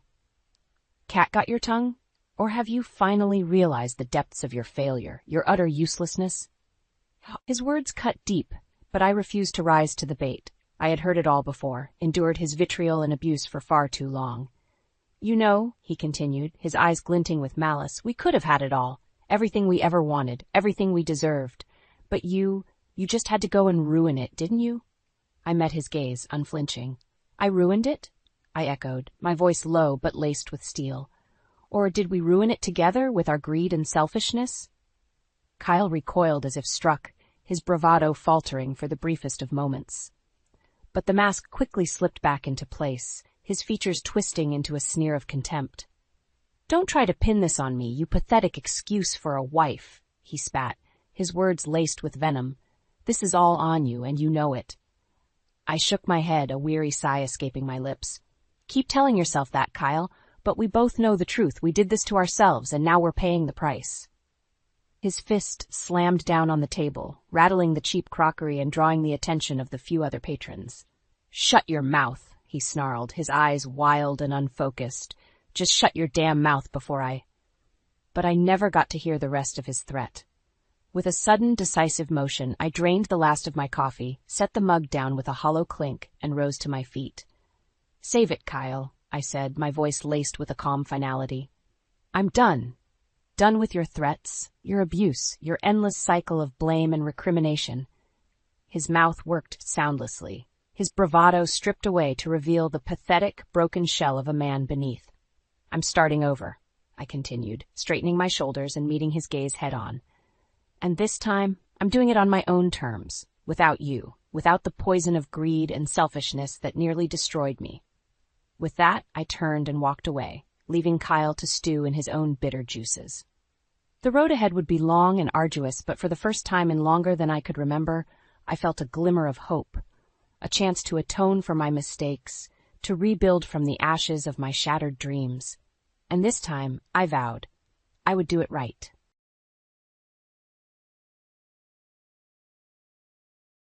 I stared in disbelief as my ex-husband Baxter sauntered through the doors of the community center, his new fiancée Lola clinging to his arm. The air in the room suddenly felt stifling, and my grip tightened on the flyer I had been distributing for my small business. This was the last place I wanted to run into them. Baxter's gaze swept the room until it landed on me, a smug grin spreading across his face. Well, if it isn't my dear ex-wife, Evangeline. Fancy seeing you here. He had the audacity to chuckle, as if this was all some big joke. I took a deep breath, forcing myself to remain composed. Baxter, Lola. I acknowledged them with a curt nod, my eyes narrowing slightly. What are you doing here? Can't a man and his future wife enjoy a night out in our quaint little town? Baxter drawled, his arm tightening around Lola's waist. Or is that too much to ask? Lola glanced up at Baxter, her brow furrowed in confusion. Baxter, who is this woman? She asked, her voice laced with uncertainty. Baxter let out a dramatic sigh. Lola, darling, this is Evangeline, my ex-wife, the one I told you about, remember? He turned to me, his gaze hardening, the one who tried to bleed me dry in our divorce. I felt the heat rise to my cheeks, and I had to resist the urge to slap that arrogant smirk off his face. That's not how I remember it, Baxter, I retorted, my voice sharp. As I recall, it was you who refused to pay a single dime in alimony, thanks to that prenuptial agreement you forced me to sign. Baxter's eyes narrowed, and I could see the fury bubbling just beneath the surface. Ah, yes, the prenup, the one that saved me from your greedy clutches. He leaned in, his breath tickling my ear. Face it, Evangeline, you got nothing out of that marriage, and you never will. I clenched my jaw, my nails digging into the palms of my hands. How dare he stand there and mock me, as if our entire marriage had been nothing but a farce. You may have won that battle, Baxter, but mark my words, I'm not done fighting. I glanced at Lola, my heart aching for the young woman who was clearly unaware of Baxter's true nature. You may have found a new plaything, but I won't let you hurt my son the way you hurt me. Baxter let out a loud, grating laugh. Your son? Please, Theo is as much mine as he is yours, and as for hurting him, well, that's your own fault for being such a lousy mother. He leaned in closer, his voice lowering to a menacing whisper. If you know what's good for you, you'll stay out of my way, Evangeline. This is my life now, and I'm not about to let you ruin it. With that, he turned on his heel, Lola trailing behind him, her expression a mix of confusion and concern. I watched them go, my heart racing with a familiar mix of anger and helplessness. Baxter may have won the battle, but I was far from done. I would fight for my dignity, my son, and my future, no matter the cost. The drive home from the community center was tense, the silence in the car thick with unspoken emotions. I could feel Theo's eyes on me, his brow furrowed with concern. Mom, are you okay? He asked, his voice soft. I forced a small smile, reaching over to give his hand a gentle squeeze. I'm fine, sweetheart. Just caught off guard, that's all. Theo's expression darkened. I can't believe he had the nerve to show up here with that woman, and the way he talked to you. His jaw clenched, and I could see the anger simmering in his eyes. I know, honey, but we can't let him get to us. I took a deep breath, steadying my nerves. Baxter may have won the battle with that prenup, but I'm not about to let him win the war. What are you going to do?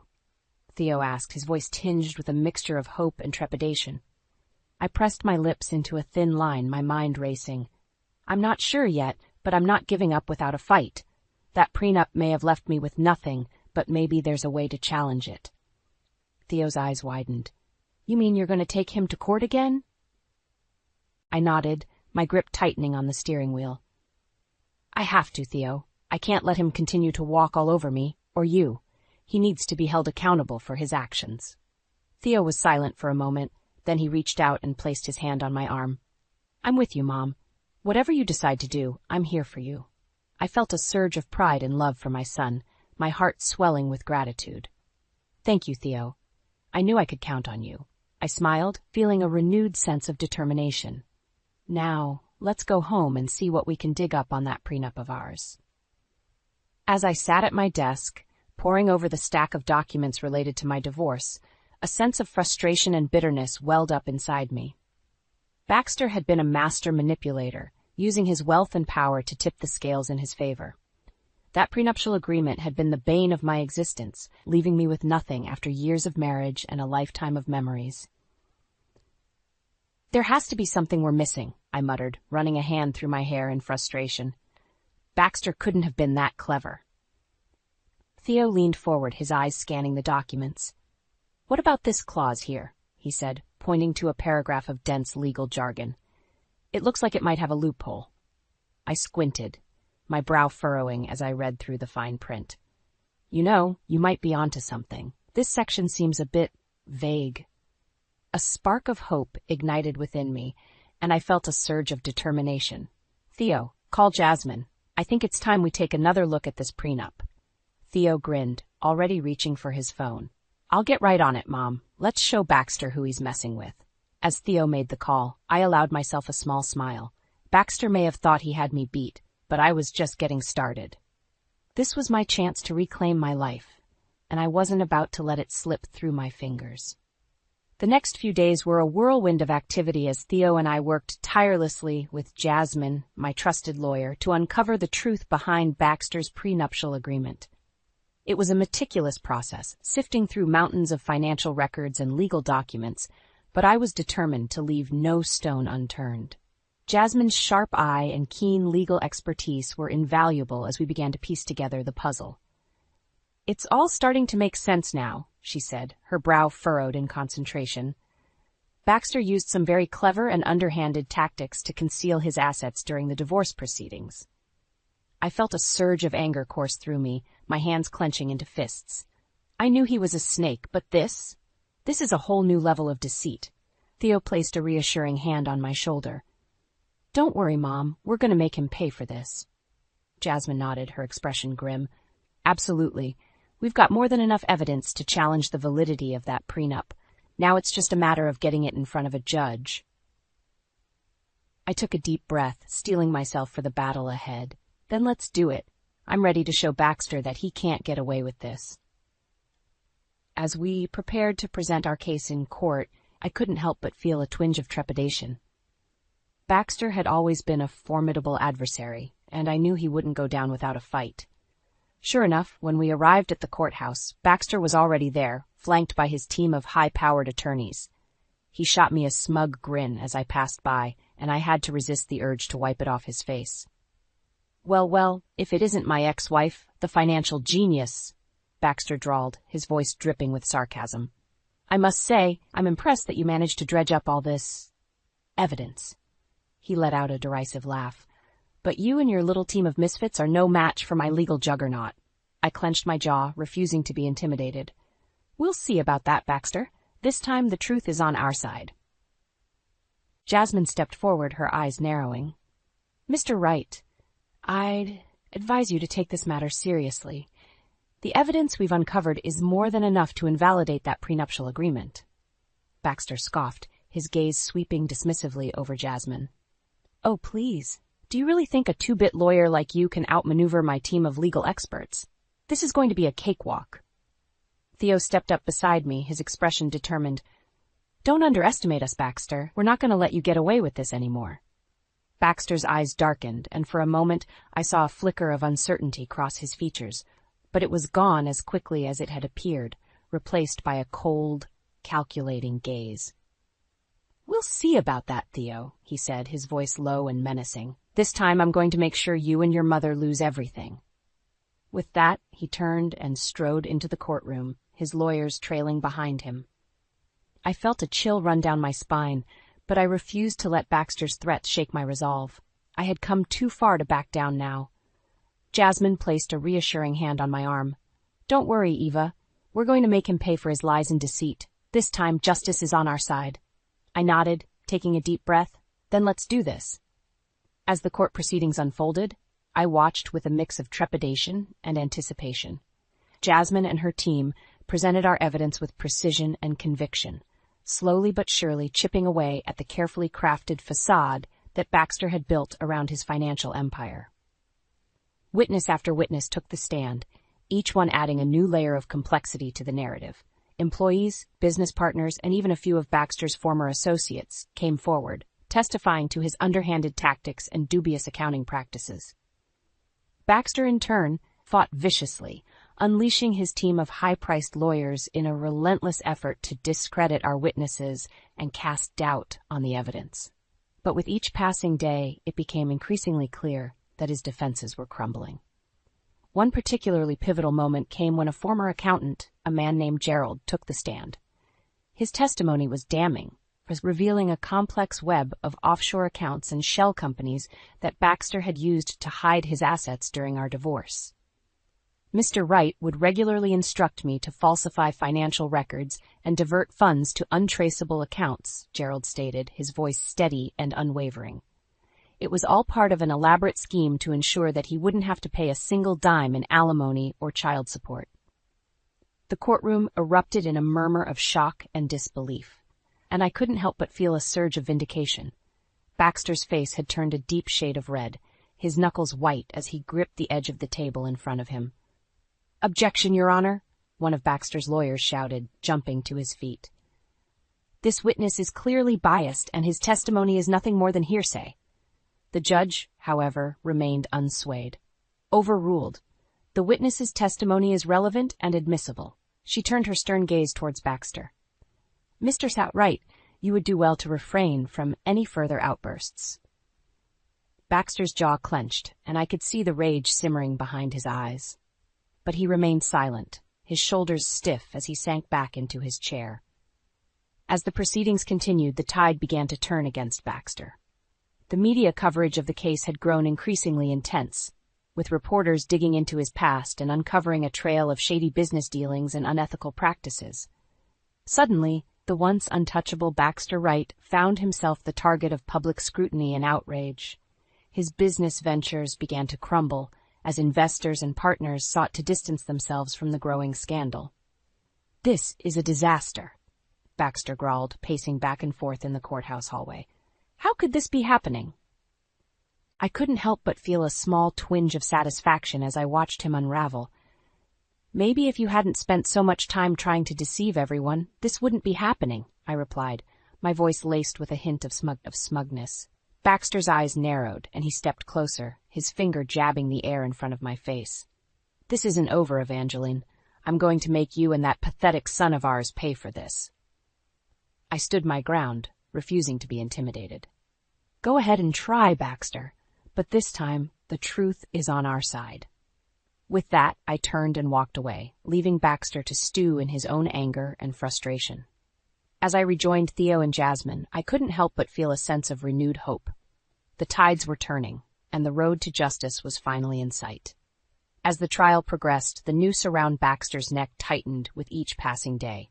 The evidence we had uncovered, thanks to Jasmine's tireless efforts, painted a damning portrait of his deceitful and manipulative behavior.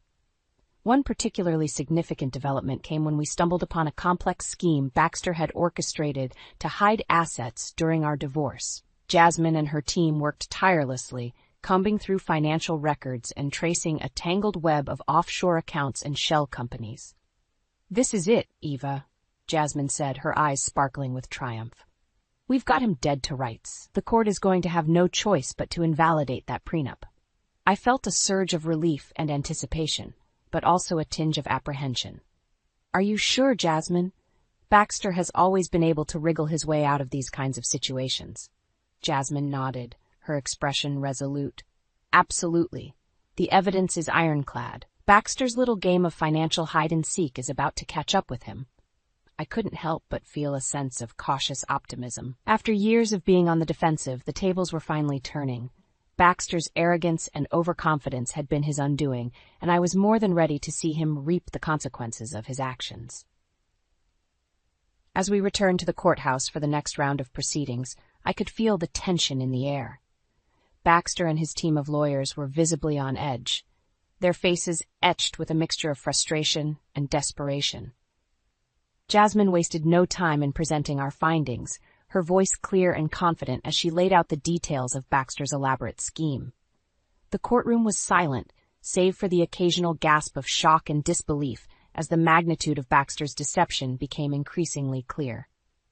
Baxter, for his part, tried to remain composed, but his usual swagger and bravado had been replaced by a thinly veiled panic. When Jasmine finally concluded her presentation, he rose to his feet, his face flushed with anger. "Objection, Your Honor," he shouted, his voice trembling. "This is all a fabrication, a desperate attempt to smear my reputation and take what is rightfully mine." The judge, however, remained unmoved. "Sit down, Mr. Wright, or I will have you held in contempt of court." She turned her gaze to Jasmine, her expression grave. "Miss Lee, the evidence you've presented is quite compelling. I will need some time to review it thoroughly, but it appears that the prenuptial agreement may indeed be invalid." Baxter's face contorted with rage, and he slammed his fist on the table, causing the courtroom to erupt in a shocked murmur. "This is an outrage," he bellowed, his eyes wild. "I won't stand for this." Theo, who had been sitting quietly beside me, leaned in and whispered, "Looks like the mighty Baxter Wright is finally getting a taste of his own medicine."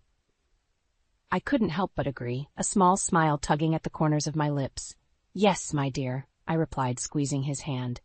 "It seems karma has finally caught up with him."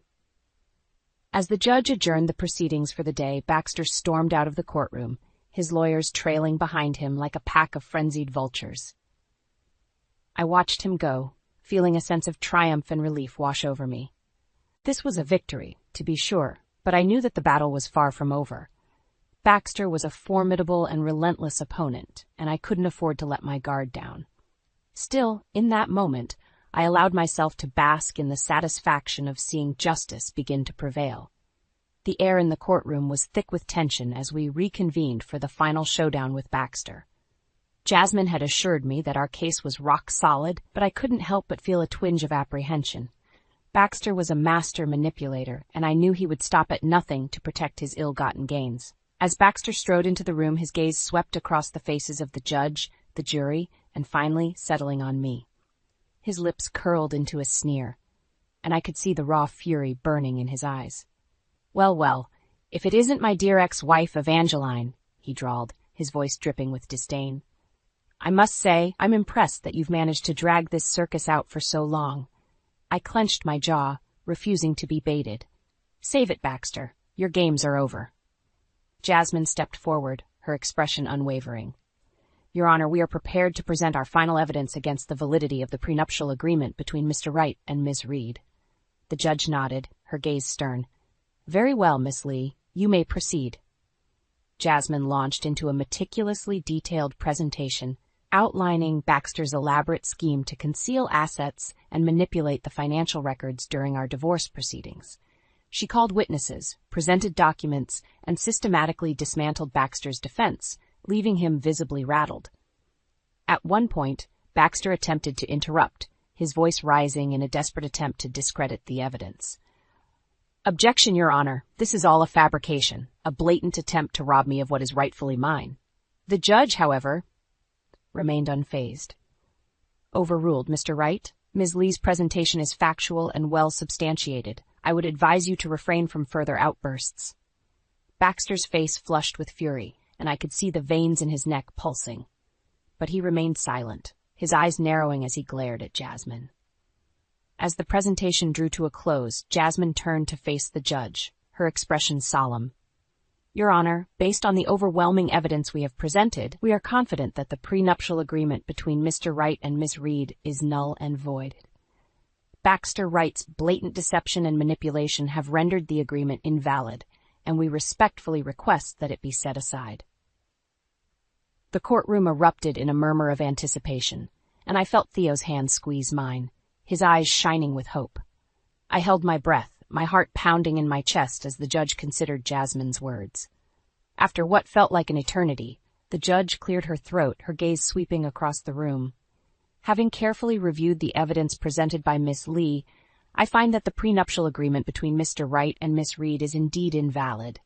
Baxter Wright's fraudulent actions and concealment of assets have rendered the agreement null and void."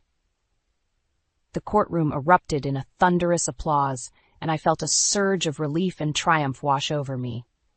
Theo pulled me into a tight hug. His voice choked with emotion. "We did it, Mom," he exclaimed. "We finally beat him." I held my son close, tears of joy streaming down my face. "Yes, Theo, we did. Justice has finally been served." As I turned to face Baxter, I saw the true depth of his defeat. His face was ashen, his shoulders slumped in defeat. For once, the man who had always seemed untouchable was finally being held accountable for his actions. "This isn't over, Evangeline," he snarled, his voice trembling with rage. "I'll make you pay for this, mark my words." I met his gaze, unflinching. "No, Baxter, this time it is over. Your reign of deceit and manipulation has come to an end."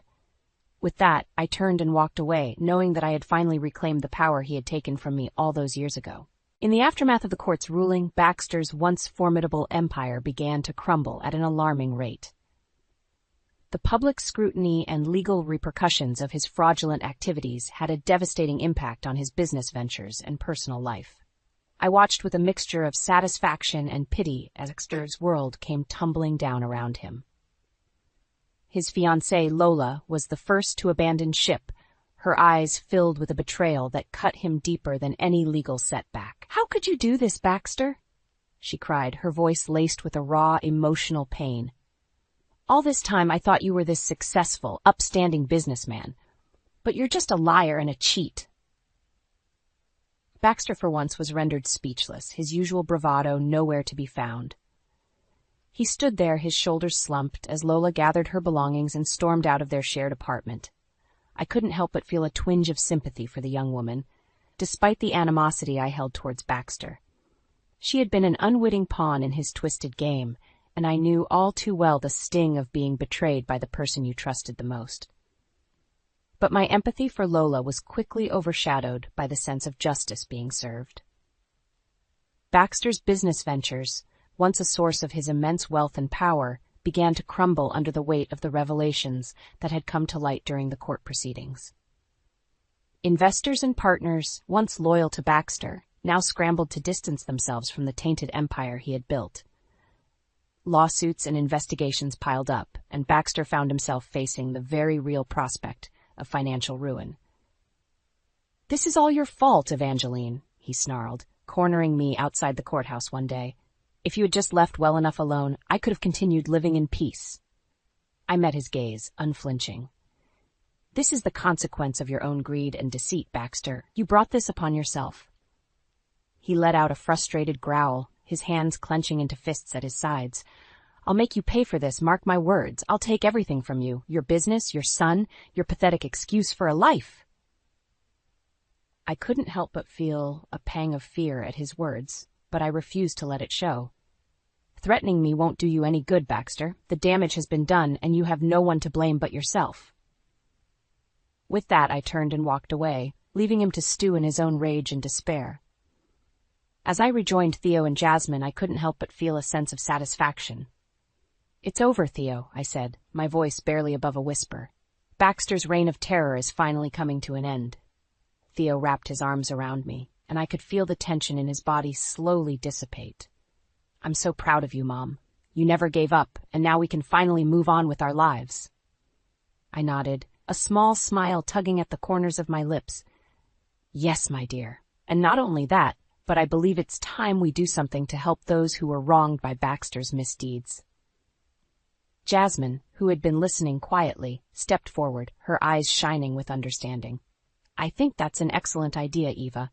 We have the means to make a real difference in the lives of those Baxter has hurt." As we began to formulate a plan to use my settlement to support Baxter's other victims, I couldn't help but feel a sense of renewed purpose. Baxter's downfall had been a long and arduous journey, but in the end, justice had prevailed, and now it was time to ensure that his legacy of greed and deceit would never be forgotten. As the dust settled on Baxter's downfall, I found myself standing at a crossroads, unsure of where to go next. The settlement I had received from the invalidated prenup had given me a newfound financial freedom, but the journey to get there had left me feeling drained and uncertain. Theo, however, was brimming with excitement, his eyes shining with hope for the future. "Mom, this is our chance to start over. We can do anything we want now." I couldn't help but smile at his infectious enthusiasm. You're right, Theo, but I have to admit, I'm not quite sure where to begin. Jasmine, ever the pragmatic advisor, stepped in with a reassuring smile. Well, Eva, I think the first step is to take a breath and really consider what you want to do with this opportunity. This settlement isn't just about you, it's about building a better future for you and Theo. I nodded, her words resonating with me. You're absolutely right. I want to make sure we do this the right way, without falling into the same traps Baxter did. Theo reached out and squeezed my hand, his expression earnest. Whatever you decide, Mom, I'm with you. We're in this together. I felt a swell of pride and gratitude for my son, his unwavering support, a constant source of strength. Thank you, Theo. I couldn't have done this without you. After much deliberation, Theo and I decided to use a portion of the settlement to expand my small business, finally giving it the resources it needed to thrive. Jasmine assisted us in navigating the legal and financial aspects, ensuring that we were making wise, sustainable choices. The rest of the settlement, however, was set aside for a more altruistic purpose. Inspired by the resilience and determination I had shown in my own battle against Baxter, I decided to establish a foundation to support other single mothers in our community. This is an incredible idea, Eva, Jasmine said, her eyes shining with approval. You've been through so much, and now you have the opportunity to help others who are in a similar position. I nodded, a sense of purpose filling me. Exactly. Baxter's actions hurt so many people, and I want to make sure that his legacy doesn't continue to haunt others. This foundation is my way of reclaiming my story and using it to empower women like me. Theo gave my arm a gentle squeeze, his smile warm and proud. I think it's an amazing idea, Mom. You're going to change so many lives with this. As we worked tirelessly to bring the foundation to life, I couldn't help but feel a sense of peace and fulfillment. It was as if the darkness that had once clouded my life was slowly but surely being replaced by a renewed sense of hope and purpose. And then one day, as I was finalizing the details of the Foundation's mission and programs, I received an unexpected call. It was Baxter, his voice uncharacteristically subdued. Evangeline, he began, his words laced with a hint of desperation. I need your help. I hesitated, unsure of how to respond. After all the pain and suffering he had caused, a part of me wanted to simply hang up the phone and never speak to him again. But something in his tone gave me pause. What is it, Baxter? I asked, my voice cautious. I've lost everything, he admitted, his voice barely above a whisper. My businesses, my investments, my reputation, it's all gone. I have nothing left. I felt a twinge of pity, despite myself. I see. I paused, considering my next words carefully. What do you expect me to do about it? Baxter let out a defeated sigh. I know I don't deserve it, but I was hoping you might be willing to spare some of your settlement to help the others I've hurt. I need to make amends, Evangeline. I need to make this right. I was taken aback by his request, the sincerity in his voice something I had never witnessed before. For a moment, I was silent, weighing my options. Finally, I spoke, my voice steady. Very well, Baxter. I'll see what I can do. As I hung up the phone, I couldn't help but feel a sense of closure. Baxter's fall from grace had been swift and unforgiving, but in the end, it seemed that even he had found the humility to seek redemption. With a renewed sense of purpose, I turned my attention back to the Foundation, determined to ensure that my story would not be defined by Baxter's betrayal, but by the triumph of resilience and compassion.